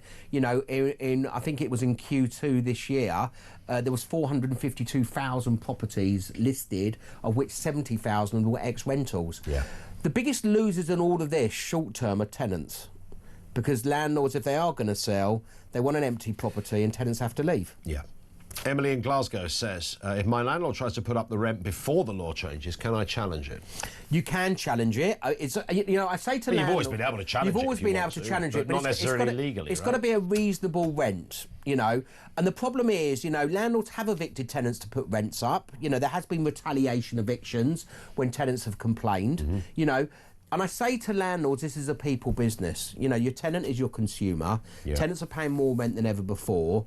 And it's about building relationships. And historically, landlords haven't put rents up. They were forced to put rents up when the interest rent went up in 2022 under Liz Truss. Rob in Croydon, final one. Paul says, I've got 2 buy-to-lets. Should landlords like me expect more regulation after this, or is this the big one? This is most definitely the big one. Watch for the detail. As I said, in 2026, there's going to be a landlord a database where every landlord in the country has to be registered on the database, failing which there's fines, OK? In 2027, there's also going to be the implementation of the Renters' Rights Act in the social housing sector, so they need to pull back in line. And in 2028, there's going to be landlord redress, so that a tenant can actually have redress against the landlord. Sure. I say to all landlords now, self-management is the hardest thing ever, especially with the regulation, and you need to get up to it. And be wise up to it. One in from, just quickly, from Brad in Cambridge. Paul says, I have full management with a well-known letting agency for one property. Am I fully covered, or do I need to do anything myself? And that is a really good question. It's often said now, and when we do the landlord investment shows and the debates there, Paul, you're there on every one of them. It comes up a lot about getting a management company. You can do it on your own if you really do know how to tick every box. But it's best to get a management company. Do you buy immunity if you do that? So look, your name's still on the door, but at the end of the day, I mean, I train letting agents. Last month I did 10 talks up and down the country. Letting agents now are going to be absolutely key to landlords, but you need to do your due diligence. You need to quiz them on the Renters' Rights Bill. You need to make sure you know what their terms of business are. And don't forget, anything you pay them on full management is all tax deductible, but they have to belong to a redress scheme like the property redress scheme, have client money protection in place, have indemnity insurance. If they mess up, you can go after the agent, and that protects you. OK. Paul, we normally talk a little bit about football. No football this weekend. I think your next big match is Arsenal, isn't it? It is. Yeah. Well, kiss goodbye. By the way, a note for the viewers, I invited you to the Tottenham Hotspur Stadium against Chelsea, which you beat us 1-0, and you declined me. I did decline you, because I was on my tog with my little boy. OK, fair enough. You could have bought him. Do you know what? I did think about that afterwards. It might have, I don't know. He's only 7. I would have made sure that he wouldn't have got Peter. The older one would have loved it. Yeah, I know. Depends which end we sat in. Next year. Me and my little boy sitting in the Spurs end. Don't worry, you're in the corporate, the prawn sandwiches. You'll be fine. That's all right. I'll be all right with that. Yeah. Paul, good to see you again. Paul the award-winning Paul Champlina with us here on Talk. More from you on the way. The voice of doom coming next. Right now, it's 10 to 3.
something. Now, I do want to correct these statistics because back in the day, you call it an apprenticeship. I would disagree with that terminology. It's not an apprenticeship because these junior doctors now pay for their degrees. So every single doctor that comes through the lines is basically someone who spent 80 to 100,000 pounds on their education. Still heavily subsidised, and it's a job for life and a gold-plated pension. No, it's not really. It's a cushy deal.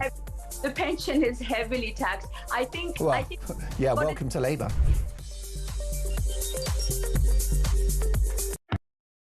Across the UK, on DAB+, on YouTube, on your mobile, and on your side. This is Talk. There's a lot going on here. Kaz says, this is great information for me as I'm looking to rent somewhere in the next year as things have changed since 2014. When we last rented a flat, it all feels like a maze at the moment. Yeah, and it absolutely is a flipping maze at the moment. Kaz is bang on about that. Look, every landlord I've ever met wants there to be good rights for tenants, and nobody disputes that. If you're a landlord, a professional landlord, you have to rid the idea that it's your home. It's not your home, it's now somebody else's home. You might own it, but for the tenure of the time somebody is in there, it is their house. That's how it should be treated. That's where they've gone. But there's got to be, clearly moments where you look at and go, that's got to buy me something as a landlord while simultaneously having great rights for a tenant. The sense now is that it's a bit of a one-way street, but, different people will have different views. I'm going to talk to Steve in just a second. Before we do, it is day 5 of the Voice of Doom. Day 5. It's the mystery voice, but it's political. Simple question, who is this? Rightly and properly. If you think you know who that is, 87222, here it is again. Rightly and properly. It's a bit of a stinker, but somebody usually manages it. Dead or alive, left or right, young, old, it's up to you to work out who you think this is. Rightly and properly. 87222, if we get a correct answer, we'll tell you after the news. Steve is in Leeds. How you doing, Steve? Afternoon, Ian. I'm fine. How are you? Yeah, good, thanks. Yeah, fire away. Well, my remarks are about Rachel Reeves and the Treasury, right? So the government, everybody goes on about 20 billion. It sounds a lot of money, but the government makes £1,100 billion a year. So we're asking them to save 2%. Yeah. If you earn £1,100 a month, I'm asking you to save 20 quid. And you're telling me that 1,000 accountants in the Treasury paid millions of pounds can't save 20 quid in £1,100. What if they're paying? Yeah, but what if they are paying or spending more than they've currently got, which is the case, of course. Fine. So that's the £20 billion black hole, isn't it? You're spending 20 billion more than you're earning. Yeah. So you're spending 2% more than you're earning. Yeah. So just spend 2% less. So go to every department in the government, list out what they spend, and say, right, you need to save 2%. That's all. 2%. But then, of course, all those departments will go, yeah, but we need an increase of 10%. Yeah. But you said to them, we can't have one. Yeah. You can't spend more than you earn. If you break this down to a household budget, if I said to you, we're spending £1,120 a month, Ian, and we need to spend £1,100, would it be that difficult for you to work out how to save £20? The NHS budget is £300 billion. Yeah. All you need to save is 6.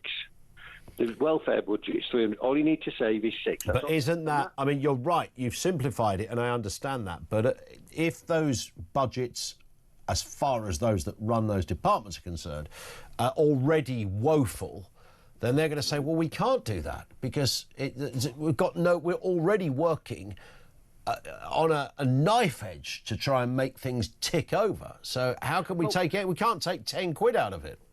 Well, that's the thing with governments. And each department wants to be the one that spends the most money.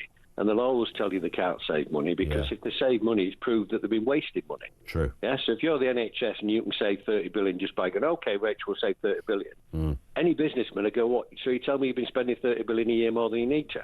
Yeah. That's inefficient. It's a head would roll. So they have to make it look like it's always the limit. It's the struggle. We can't possibly save any money. But actually, they could easily do it. The other thing I'd like the government to do, Ian, very quickly, when I get my council tax bill, it lists what they spend my money on. I've never seen the government just produce a simple list that says, right, here's your 1.1 trillion, we spend 300 on the NHS, we spend 300 on welfare, we spend 50 billion on economic migrants, so we can actually see where this 1.1 trillion pounds is actually spent, and maybe we can then say, well, hold on a minute, you're spending how much on that? No, we don't want that. We didn't vote for that. But they always, it's always clouded in mystery of where the money goes. Well, there's 1,100 billion pounds going somewhere, yeah. And we never get to see where it. Foreign aid. You need a job at the Treasury, Steve. You've got to. I think Rachel Reeves needs a good number two. Sorry, it's an unfortunate phrase, but you take the point. You probably will do after the 26th of November. Steve, thank you very much for that. Steve in Leeds, great call. It is when you look at it like that, it does sound very logical. On the issue of landlords, Mark in St Albans says, I'm an unintentional landlord. That's a big percentage of landlords are unintentional. Inherited a property, whatever, with only one property, which is mortgage-free. I've kept hold of it as I intend to use it as an inheritance for my two boys. So when these new rules come in, I'll simply stop renting it out to save all the hassle. Well done, Labour. There you go, you see. That's the law of unintended consequences. More from you on the way on this. Loads more subjects still to come. We'll keep the lines open. 0344 499 1000. And the voice of doom, who is this? Rightly and properly. 87222 if you think you know. Let's get the latest news headlines now at 3 o'clock.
Across the UK, on DAB+, on YouTube, on your mobile, and on your side. This is Talk.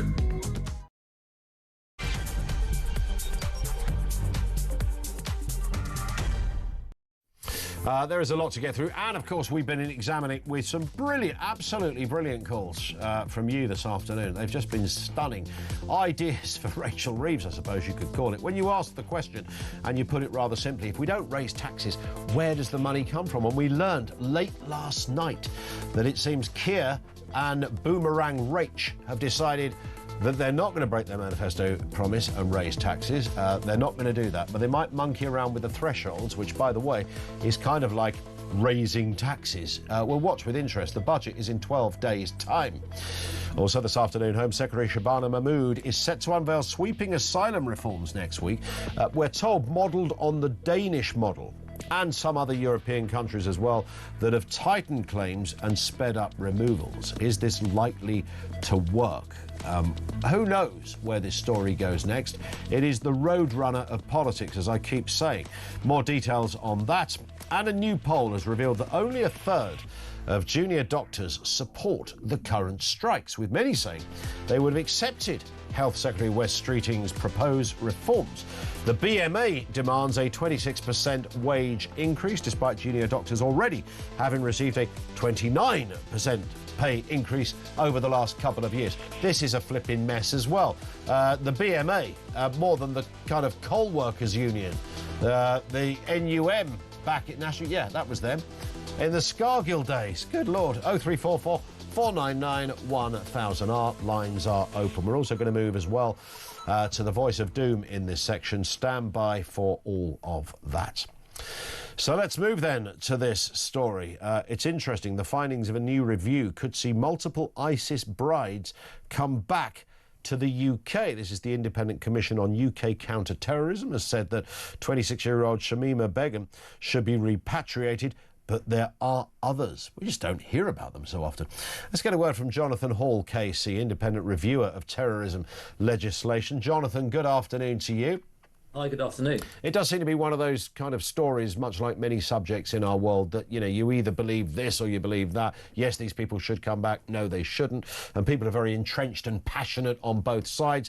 But then there's this pesky thing called the law, which tells us exactly what is the right and wrong thing to do. Where are we on this at the moment? The last time I looked, Shamima Begum was told there is no legal argument for her to come back to the UK. Is that likely to change? No, I don't think it's going to change. And also, I have to pick something you said there, that the law does not tell us the right and wrong.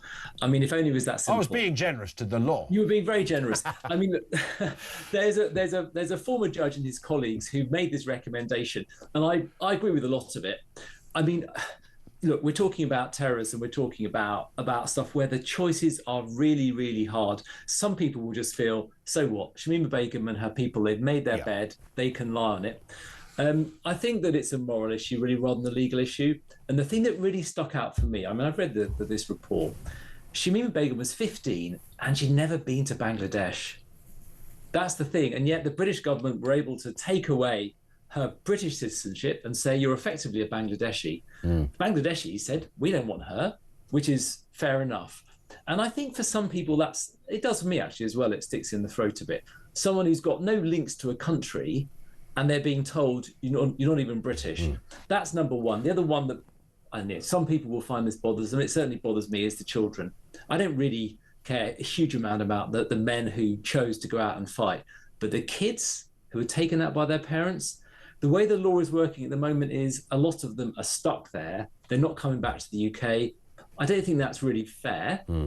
It's also not very good for us if they do come back, because they'll be extremely radicalised. So look, there are no easy solutions here, but I think it's a fair point, and I expect a lot of people will disagree with what I'm saying. Well, that might be true. I guess to sort of point number one, the short answer, as you will be more than familiar with as an experienced lawyer, Jonathan, is, well, why should we care? Well, you know, she's somewhere else now. That's not our problem. Yeah, that's a great. I mean, it's a great point. In a way, that's what the UK's position. It's called strategic distance. You've got these troublesome people, shove them over there. They could go in their camps, take their citizenship. They're never going to come back here. That's fine. And listen, I sort of understand that, because when Islamic State was going, hell for leather, we didn't want a load of these people coming back, bringing their tradecraft and their warlike behaviour. I understand all that. I think probably the reason that we care is the same reason that we're always reading about Shamima Begum. It just doesn't feel quite right. I mean, she is, to all intents and purposes, British. I mean, if we could just say we don't care about her, we wouldn't be reading the stories, but we are all the time. So I think it's a sense, isn't it, that people like Shamima Begum, they're more British, and I suppose ultimately we care about people who we've grown up with. What would be legalities of her status if she did come back to this country? I mean, would there be a court case? Would there be arguments about time already served? What would she be charged with? Or would she come back as a free citizen? Yeah, I mean, she'd probably come back as a free citizen because it's very hard to prove what people did in war zones. It'd be very hard to beat the argument she'd make that she was trafficked. She would probably say that she was acting under duress. I'm not sure we'll have any video footage of her holding an AK-47 or torturing a Yazidi. By the way, all these things happened. So, I mean, I'm not underestimating at all just how wicked people were, including her, frankly, for going out. I think what would happen is she'd be put under a special measure by the Home Secretary, and that would put some limits on her freedom of movement. Yeah. And we would just have to hope. By the way, when people have come back from Syria, we haven't had a huge number of attacks in this country. So I think we've got quite a good system. And when I looked at this, I sort of surprised myself. I thought, these guys, there's no way we can deal with them. There aren't so many. We've got quite a good system here. I trust the police. I think we could probably manage Shamima Begum. Are we looking at, and correct me if I'm wrong on this, but I think there's a thing in law called bad law. You don't look for, you don't base precedent on the most seductive or case such as this. Is she the best example? Because, or maybe everything you've just said, let's assume all of that is absolutely right. Are there others who are actually a little bit more problematic in the sense of their circumstances, their motives for going there and what they did while they were there? Yeah, I mean, it's a great point. So this is the principle that hard cases make bad law. I mean, she is not the worst. There are some people, by the way, who are so radicalized they don't want to come back. And they would rather live in some dodgy camp surrounded by Islamic State recruiters with their kids growing up to be the next group of people who will carry out external attack planning against the UK and America. So, I mean, I'm not underestimating it at all. And for those people, I say, fine, you keep them there. So far as long as the camps are secure. There's always a risk they might be overrun or an earthquake or something like that. With Shamima Begum, I mean, I think we could probably manage her. And in terms of, again, there's many strands to this story of people going over to, fight for, quote, the other side, as it were. We've heard over the years lots of males going to under the guise of doing charity work or some other sort of benevolent endeavour in wherever it happens to be, but actually they were doing nothing of the sort, that did come back and have come back fairly freely and have faced no real charges for that. I'm sure they're on a list somewhere, but hard to prove what they actually did. Is there a concern in that area as far as you know? Well, if you're in the counter-terrorism world, you've always got to suspect people's motives. And so when people do go over in an aid convoy, secure people will be saying, hang on a second, you're going over to a war zone. Can we really trust your motives? But as you put your finger on it, that's the problem with the area of law that I deal with. For every risk that you think we're going to try and eradicate, there's a chance you might make a mistake. And so that person may have gone across to Syria, and they may in fact have gone over there with a good motive. They may come back and be completely safe. So there are no certainties in this area. As I say, if you have evidence of a man having gone across to fight, and if he was not a British citizen and he was basically betraying his country, fine, he can stay there. But where you've got someone like Shamima Begum, where, if we're honest about it, it's quite hard to tell what her motives were. She was very young, only 15 when she went across. We know she's not really a Bangladeshi, so it feels a bit uncomfortable about saying you go to Bangladesh where she can't go there. And where we probably know that we can deal with people like her, I think it's probably worth taking the risk. But I emphasise, it's a risk. And you asked me at the outset, do you think politicians will take that risk? I don't think they will. Do you think I think you're spot on actually on that point, and it would be a massive headache, I'm sure, every time that file comes across the desk of the relevant ministers. Their eyes roll and they think, oh my God, I've got to make another decision on this one. Exactly. But I do wonder about the moral argument on this, because that's always a tricky area, isn't it, to sort of dovetail morality into law and all the rest of it. And of course there are components in both that you have to look at. Do we rest, do you think, too much on a proud history we've had of understanding vulnerability, even if it's not always of our flavour, even if there are circumstances that are uncomfortable to look at? Have we dined out too much on this moral thing? Do we need to coin that phrase, it's not a legal phrase, do we need to grow a pair, Jonathan, and just be a little more forthright on this? We don't want bad people back in our country. Well, funnily enough, the UK has actually been the most, if you want to use the phrase, growing. We've grown the biggest pair. I think more than almost any other country, the Brits have kept people away. Countries like America, even France increasingly are bringing back their people.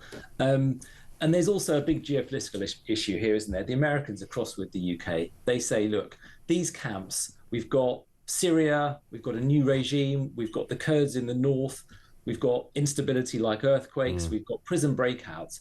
The Americans say to the Brits, look, it's not a long-term solution. So even if you had, if you like, the biggest pair of balls and you were just looking at this in sort of real strategic hard-headedness, you might say in the long run it's better to bring them back. And what I was going to say is the other element to this is, you know, do you run the risk that it becomes counterproductive, even though it feels instinctively to many people, why do we want somebody like this back in our country? Are we, you know, creating a monster, as it were, in leaving these people where they are?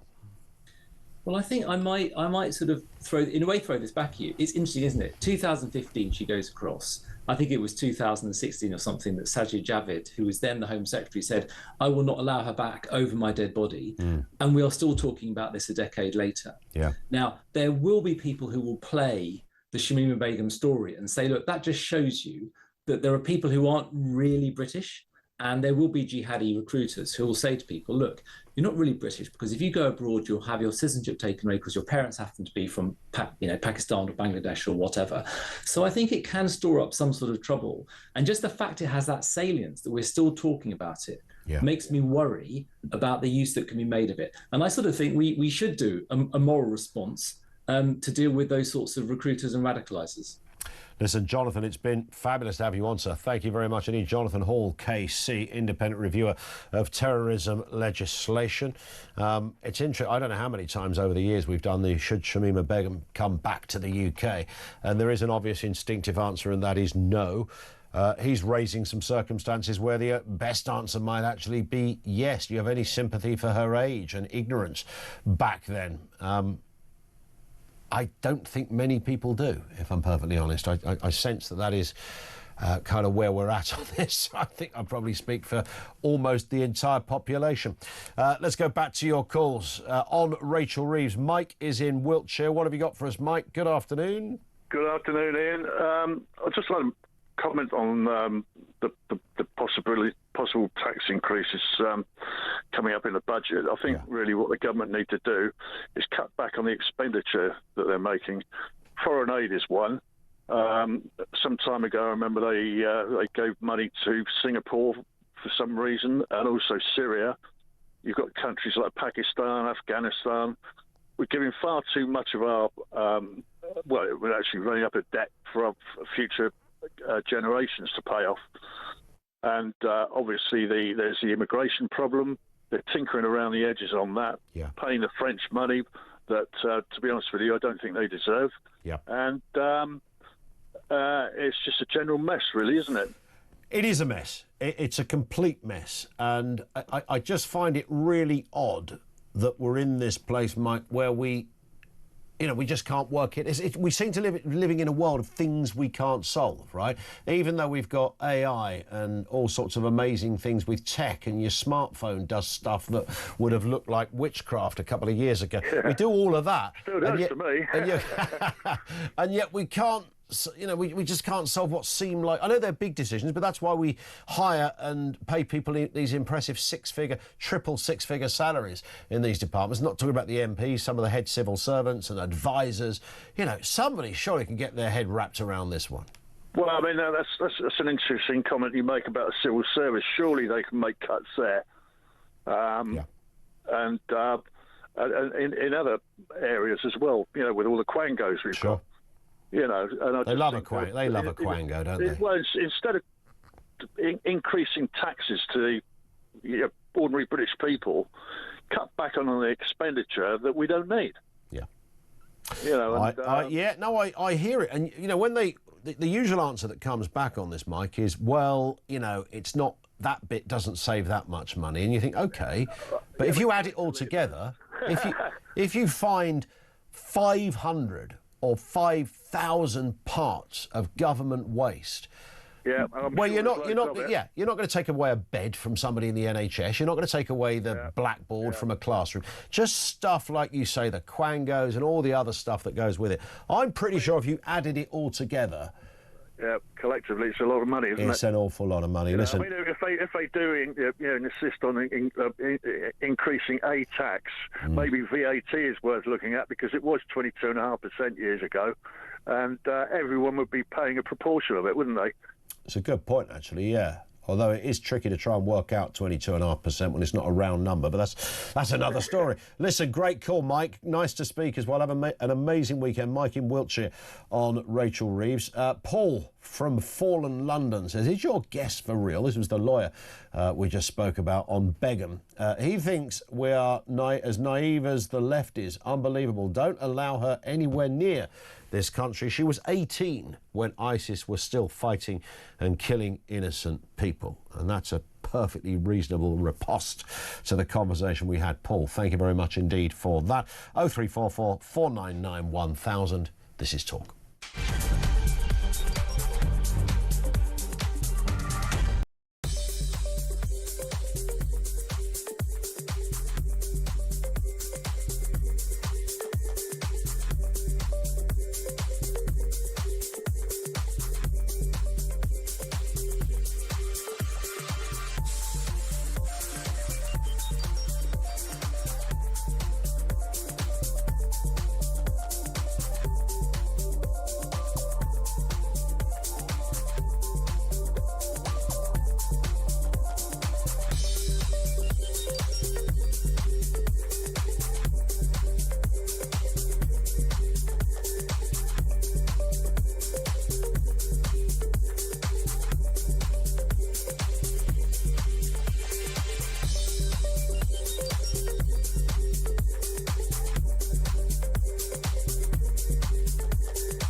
Big news coming this December. Our talkTV app is moving to the Talk app.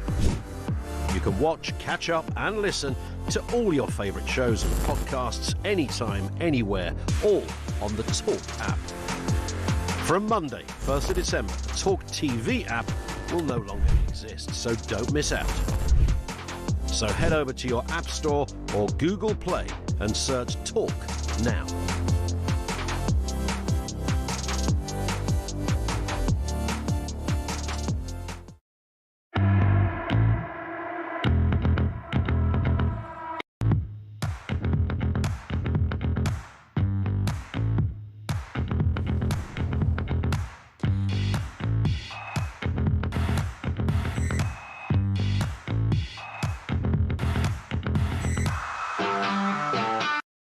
Across the UK, on DAB+, on YouTube, on your mobile, and on your side. This is Talk. It is Talk, 0344 499 1000, 22 minutes after 3 o'clock. Brad says, is there going to be a bad landlord register? If there is, then why is there not a bad tenant one? I know there's been calls for a long time that there should be more shared information between, certainly in certain areas where you've got a proliferation of landlords experiencing carnage and damage to their properties, and people are kicked out, and then the local authority, of course, have to then find another place for them to live, and they go and live somewhere else, and the same thing kind of happens again. There's a bit of that that has been requested. So you could have a sort of bad tenant thing. But there's got to be a landlord register now. And, I mean, I kind of get it and I sort of don't. I just think it's quite sad that if you've inherited a house from your nan or your parents and you think, that's great, I've inherited a house from my nan and my parents, because I won't be utilising the government, but I'll rent it out, and that's fantastic, and I can rent it, and it's a way of being a bit more self-sufficient. So I'm not a big business person. I'm not going to be, you know, buying any more property. It's just this one. Like, it's like an extra pension. I've got an extra, for the rest of my life, I've got an extra £1,000 a month or something. I think that's brilliant. We should have more. That's how entrepreneurialism, the capitalist system, should work responsibly. But if someone's then going to throw 10,000 rules and regulations at you, so that your £1,000 a month becomes 500 quid a month because of the amount you've got to pay out, you start to think, well, really? I'm just renting out my nan's house. There's a bit of that going on as well. Before we go to Robert, let's just do the voice of doom. This was the voice, the mystery voice. It's political. We played you just before the news. Rightly and properly. Who is that? These are some of the guesses. Arthur Wellesley. Don't know who Arthur is. I'm sure he's a very nice man. Bo Stewart. That's just somebody's mate, isn't it? Chris Tarrant, no. Oh, Bob Stewart, as in Colonel Bob Stewart. Colonel Bob Stewart. Kate Hoey, Chris Tarrant, Malcolm Rifkin, Norman St John Stevens again. We actually did him as a voice the other day. Sir Alex Sharma. Is Alex Sharma a sir now? I didn't know that. Anthony Barber, Quentin Hogg, Lord Addington. None of those are correct. In fact, we did not get a right answer, which means it rolls over to Monday for day 6. Stand by for that. Robert in Hertfordshire. Let's sort this budget thing out then, Robert. Where do we get the money from? Good afternoon. Yeah, good afternoon. Well, first of all, what we need to do is stop giving it away. Mm-hmm. You know, and we need to start being more right wing, which is going to be impossible with this government.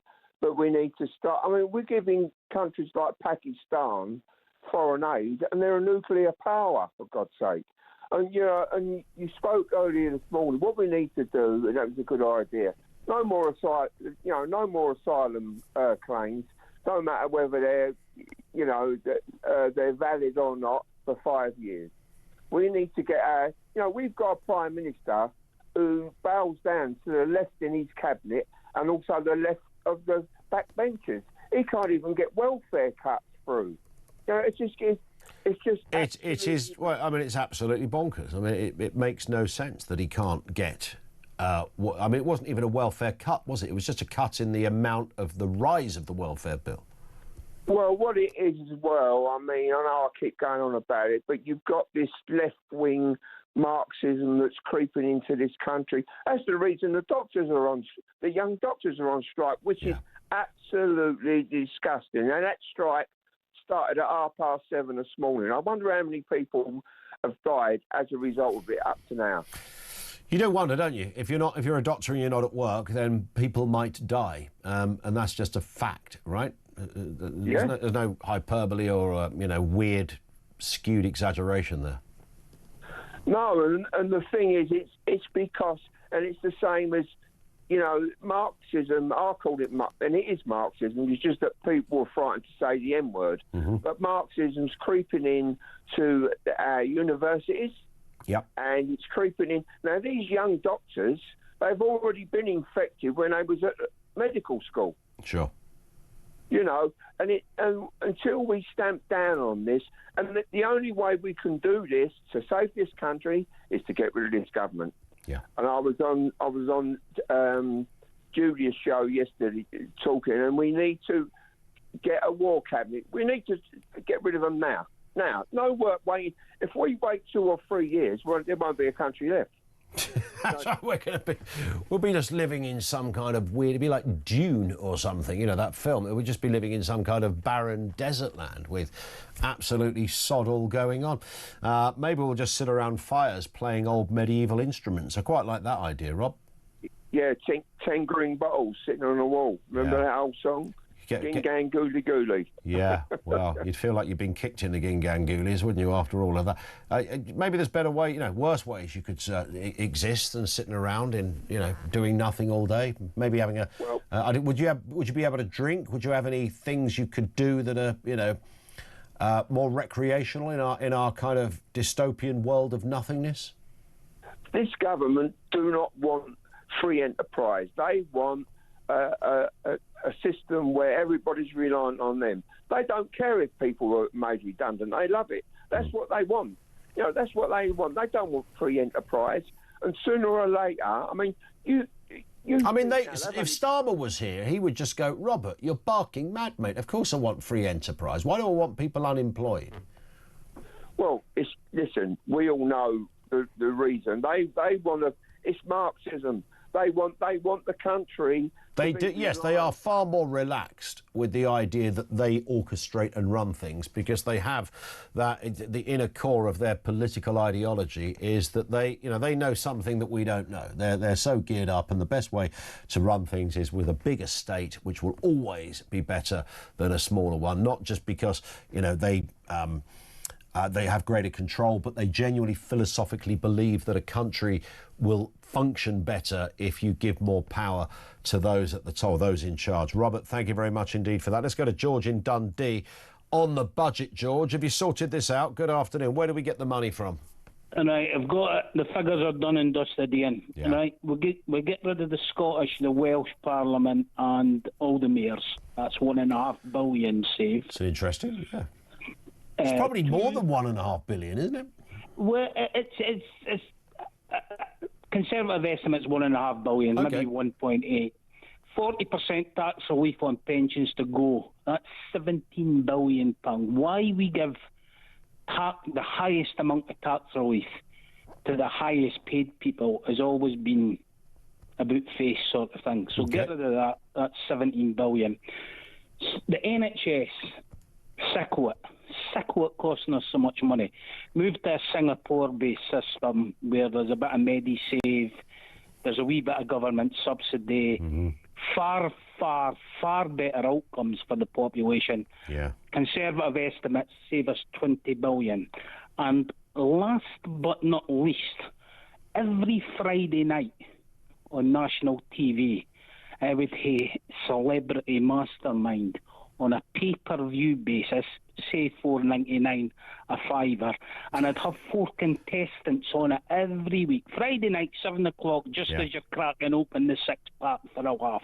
Yeah. Lammy, Abbott, the Prince formerly known as Andrew, and Kamala Harris.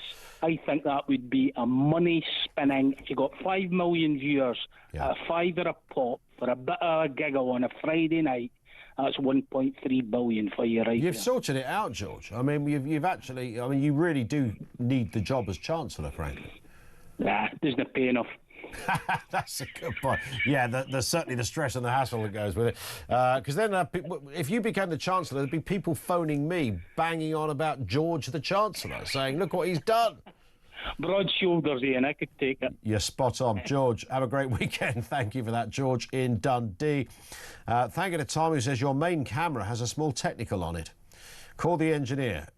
Tom, if only you knew. The minute that camera goes, a big alarm goes off, a team of engineers run up here like the end of the world has just been announced. With a big bag of spanners, we've had people up ladders. There's been as I speak, there are 3 people below that camera fingering the wires like you've never seen. I don't know what they're doing. All manner of caper happening behind the scenes. Not just the stuff you read on social media. 0344 499 1000 is where you'll find us. This is Talk.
across the UK, on DAB+, on YouTube, on your mobile, and on your side.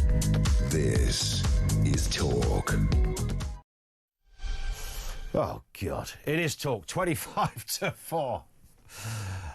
It is funny. Never live your life through social media. I think that is absolutely the thing that we should say.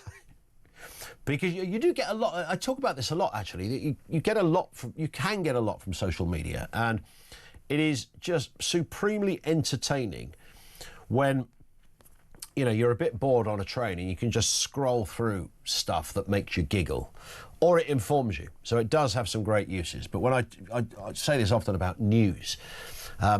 Yes, there is serious news that is often even broken on social media, and that's an inevitable change of the kind of media landscape we're in. But then you've got other people making up their own news. I saw a classic one this morning about the Epstein files, and it was so typical of the problem that we have, where obviously there's what did Trump know about Epstein, and Clinton knew them as well. And this woman just tweeted me and said, if you want to know the truth, read this. And it was just a bloke's blog. But her tweet had come with loads of other caveats of people going, yeah, you're absolutely right. And the Clintons were in touch with Jeffrey Epstein. They went to visit him in jail and God knows what else. I mean, absolutely cobblers. But it didn't stop about 300,000 people seeing it. And the nonsense you get, and I know this through recent events, if you know what I'm saying, where I have never seen so much misplaced, uninformed, completely inaccurate information said on. I mean, it is off the scale, and that's not a defensive point. It's just off the scale, and anyone who's ever experienced a row on social media will know what that is like. It's just bizarre. And when you talk about serious news issues, it does have implications for the way people form views. If you think the government has done something Rachel Reeves is planning a fish tax. So anyone that's got a pond in their garden is going to be taxed at 20% per carp. Or some nonsense like that. And then 2 million people have seen it within half a day. You think, well, someone believes that. Curious times. I'll tell you what else is curious. What is going on with doctors? In fact, junior doctors, not called junior doctors anymore, are they? They have resident doctors, I think is the name. But a new poll has read that only a third of them currently support this new strike action, with many saying they would have accepted Wes Streeting's proposal reforms. And of course, the BMA are demanding a 26% wage increase. If you add the numbers up, junior doctors or resident doctors have already received big increases over the past 2 years anyway. Let's speak with Richard Sloggett, founder and programme director of Future Health. Good afternoon to you, Richard. Nice to have you with us.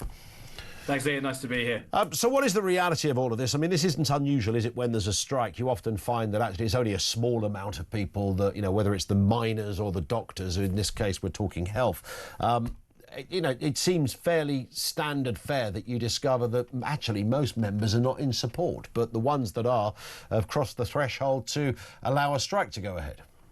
Yeah, so the poll on the front of the Times is first thing to say is it's a very small sample. I mean, it's a couple of hundred doctors, I think. So it needs to be sort of seen in that light. However, if you look at the broad trend, because these strikes have been going on for a long, long time, and you know this because you've been covering it here since 2023. We've had several junior doctors or resident doctors strikes. And what's quite interesting is if you look at the trend over time, is the numbers of people who are coming out to vote in those ballots is falling and has fallen quite significantly. This round of strikes, only 55% of those eligible actually voted. Now, of that 55%, 90% said they wanted to go on strike. But obviously, there's 45% of people who didn't vote, and then there's 10% of people who did vote who said we shouldn't be on strike. So, right. and if you'll remember, there's a sort of something in law which says that if you get a ballot that's below 50%, this was brought in by the last government, then you can't actually go out on industrial action. It was kind of a union law that was brought in. Now, there's a bill going through Parliament right now, which I think, again, you've covered here, called the Employment Rights Bill. Yep. And what that does is that takes away that threshold. Yes. It's a big thing the unions wanted the Labour government to do. So if the next round of strikes come in January and February, when this round will run out, and we get a ballot that goes down below 50%, then you could still have the BMA striking, even though under the old rules that wouldn't have been able to go ahead. So the odd thing here for the government is they are coming out and saying this strike action is terrible, it's not worth it, etc. But at the same time, they're pulling a lever away, which might mean that come March next year, if we got back together on this show, we'd be saying, well, this strike didn't need to go ahead if the government hadn't followed through on this legislation. So yeah, it's a classic example of government that just isn't joined up. And what's the reality of the pay situation on all of this, Robert? Because, I hear, that people using different inflationary measures in order to bolster their arguments. That seems to be one issue around here. The figure that resident doctors have received a 29% pay rise over the past 2 years. So why do they need another 26%? And of course, perhaps the overarching argument is that, hang on a second, yes, sometimes your wages might at certain stages of your career not be the best, but don't worry about that, because as you go through your career, you're going to have a pretty good pension and great increases too. Yeah, and I think there is a sort of technical issue between whether you use CPI or RPI for inflation, and that is where the government uses one measure and the BMA are using another one. I think for the resident doctors, they have had the biggest public sector pay increase, which West Streeting is right on that. We know the government isn't flush with cash and doesn't have lots of money to put into pay. And the other thing with this has always been, and even under the Conservatives, was if you move on pay, then other unions will be sort of standing behind them saying, well, what about our particular profession? You've got potentially issues with nurses, with consultants, with other allied health professionals who will say, look, inflation's still running here at 4 and a bit percent. Why aren't we getting more of the pie? So that's the kind of conundrum that the government faces in this. I think there is something about when West Streeting came in, he said, look, I can fix this. He did get a deal over the line, but what did he get back from that? Well, what sort of assurances did he get on productivity and performance? And we're not seeing that coming through in the data in terms of the system is working better. It's quite clearly that the improvements have not been made. Yeah, and of course this is devastating for the NHS. It's devastating for patients, and I would imagine supremely frustrating for West Streeting, because this kind of caper isn't meant to happen under a Labour government, is it? I mean, the Tories spent all that time having to fight off all these battles from the opposition, Labour at the time, saying if we were in power we would sort this thing out, and here they are in power for 18 months or so, coming into their second year by 2026, and the same thing is carrying on, and there's no way West Streeting is going to give them a 26% pay rise. No, and that's the thing, and that's why. How does this end, right? Or it will just, they've got a mandate to run this strike action until early in the new year. If there's no progress, they'll run another ballot. And this comes back to that point about the Employment Rights Bill and this threshold point, because that could be the way to end it, when basically enough junior doctors or resident doctors turn around and say, well, actually, I think we just need to kind of, this is we've run our course. And then you get the ballot goes below 50%, and then you can get out of it.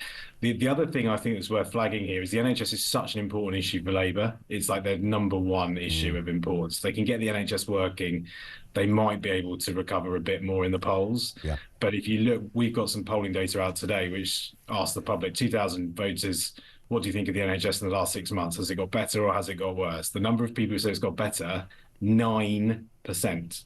9. Now, I do lots of these polling exercises on a regular basis. I've never seen a number that low. That is an extraordinarily low number. 50% say it's got worse, and 37% say it stayed the same. So, indeed. In terms of where this goes next, then, I mean, governments often say, we don't negotiate with unions in when it gets to a certain level. They also say we don't negotiate with terrorists and kidnappers, but we know they do both of those things. And of course, at some point, there's probably going to be some kind of offer. Would that be reasonable? Well, there'll be another round of pay negotiations early next year, because there'll be there's a process whereby there's one due, right? Exactly. There's another round coming, and actually, if you look at what the Department of Health has submitted to the pay review board, I think it's a 2.5% pay rise, which the junior doctors already on social media are basically resident doctors, sorry, already on social media are saying, you know, with no chance, we're not going to accept that. So again, we're going around this carousel, and the only way to stop it, I think, was to basically say, you know, this threshold point, and then because you're right, the government's never going to come back with a pay offer they're going to accept, and their current committee has signed up to basically getting full pay restoration. So both sides are still miles and miles apart. So this is not going to be the last one of these strikes, unfortunately. What can you imagine in your kind of gut, you know, being an offer that Wes Streeting would say in percent? I mean, there's all sorts of other ways of looking at it, pension referrals and things like that, or deferrals. But what about this issue of an actual percentage? Is Wes Streeting going to say, I'm not going to give you 26%, but I'm going to give you 10? Is it going to look like that? I just don't think he can go that far in, because of the points I made earlier about the other professions. So I think you are in the kind of what is the art of the possible, and you are looking at other mechanisms about conditions, working conditions, pensions, and other things that you might be able to cobble together. Yeah. But again, it comes back to this committee in the BMA. The Resident Doctors Committee has a mandate to strike on full pay restoration. This is fundamentally a pay dispute, and both sides remain as far apart, frankly, as they've ever been. And until the government sets out a path towards full pay restoration, or the BMA backs down, we're going to be right back here again very soon. We are, and we're going to speak again very soon, I'm sure, Richard, on this very point. Listen, great to have you on. Have a nice weekend. Richard Sloggett, he's the founder and programme director of Future Health. Thank you to him. It's an absolute mad conundrum, a labyrinthine world of cul-de-sacs and the impenetrable. I don't know how they get through this. What I do know is that whilst, you know, we are grateful and respectful of doctors, it kind of feeds into the bigger, the kind of bigger picture of how we almost worship our health system rather than look at it as a service. I read a great piece a couple of years ago about how the French see their health system, and they look at it like they look at their transport system. They're grateful, obviously, if somebody saves their mum's life or makes their kid better. Of course they are. But they see it as that is the job of those people, and they are paying for that job in the same way that you pay for a train or a bus to turn up on time. It is just a service and should be looked at as such. I think we have a certain amount of hero worship around our health system and those that work within it. And yes, they do so often go above and beyond, and we can all tell a story of how amazing somebody was and they worked extra shifts, and thank goodness for that doctor or that nurse. You know, we all know that. That's kind of a given. I think with this, sympathy is going to run very, very slowly.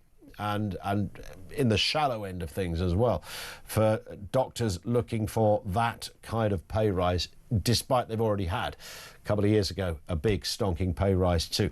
Gary is in West Yorkshire. What have you got for us, Gary? Afternoon.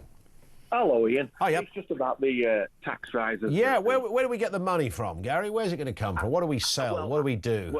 What do we compromise? Well, unfortunately, and I'm secondary educated. I've not gone to school. But I will say this. Well done to Keir Starmer on the hand waving over this thing, and it's fantastic how he's done it. On the what did you say? Sorry, Gary?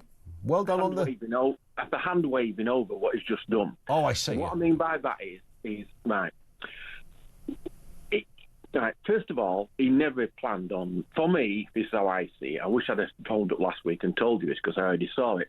No way were them tax rises coming. The way it were going to come. You know what I mean, on the people's face. Because they can't break the manifesto pledge, right? I mean, it just exactly. The look is horrific. Exactly. So what he's done is he's put that out there. Yep. And of course, you've got Kemi Badenoch and all this coming out, and have you in Houses of Commons, and he's not said anything. So now he can say, I stick to my pledge, everything about this. You know what I mean? And I'm going to tell you now, all this is fake news. Yeah. And it won't happen this year. But I will say it will happen next year. And two things I do believe on. First of all, yes, I do believe there will be an Islamic person that will be in charge of the country. And secondly, on this one, being a communist, what I do believe is a communist state now, there will be no elections for 5 years. So don't be thinking, everyone keeps thinking there's going to be an election next year or something like that. No, it doesn't matter how bad it gets. Yeah. I don't believe because once you're in charge, these people don't want anyone else to be in charge. Yeah. And that's my opinion. And I think tell me if I'm wrong, but I might be wrong, totally wrong. But I do believe the income tax will come on, but it won't be this year. It'll be next year, or maybe a year after. But guarantee it'll come on. And that this year, of course, what he's done is sidelined everybody. Oh yeah, look at this, yeah. And he's going to be able to go in the House of Commons and say, I didn't put the taxes up. Yeah, even though he might have messed around with the thresholds, of course. He's really got his, I would imagine he's also got his eye on next May, because those elections are so significant in terms of what they mean. And we could have, based on polling, we would have Reform running Wales, a party that's only got 5 MPs. I mean, that is so seismic, probably unprecedented, and undoubtedly unprecedented in terms of what it means for how our political system has moved. And Gary, you've been brilliant. I think you're bang on with all of that as well. Thank you, Gary in West Yorkshire. More from you on the way. Peter Cardwell is here on Drive. We'll chat to him shortly as well. 0344 499 1000.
Big news coming this December. Our talkTV app is moving to the Talk app.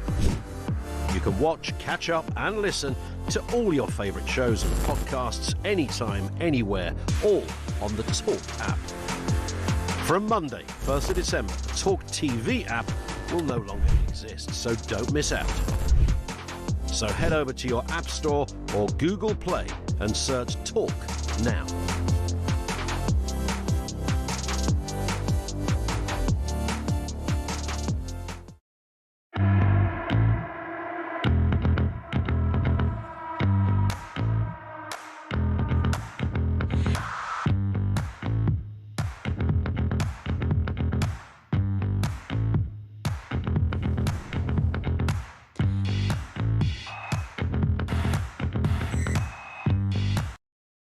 Across the UK, on DAB+, on YouTube, on your mobile, and on your side.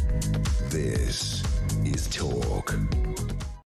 Reference Shamima Begum, good point from John, who says, Ian, are you prepared to pay for benefits, free housing for this woman for the rest of her life? I wouldn't. And there's another factor in this, isn't it? Here's a look, I got some sympathy with the argument of somebody being 15, but I think her career in the terror world extended into adulthood, and that's a factor as well. And I know it's a messed up kind of story in terms of, you know, the stateless former Brit known as Begum.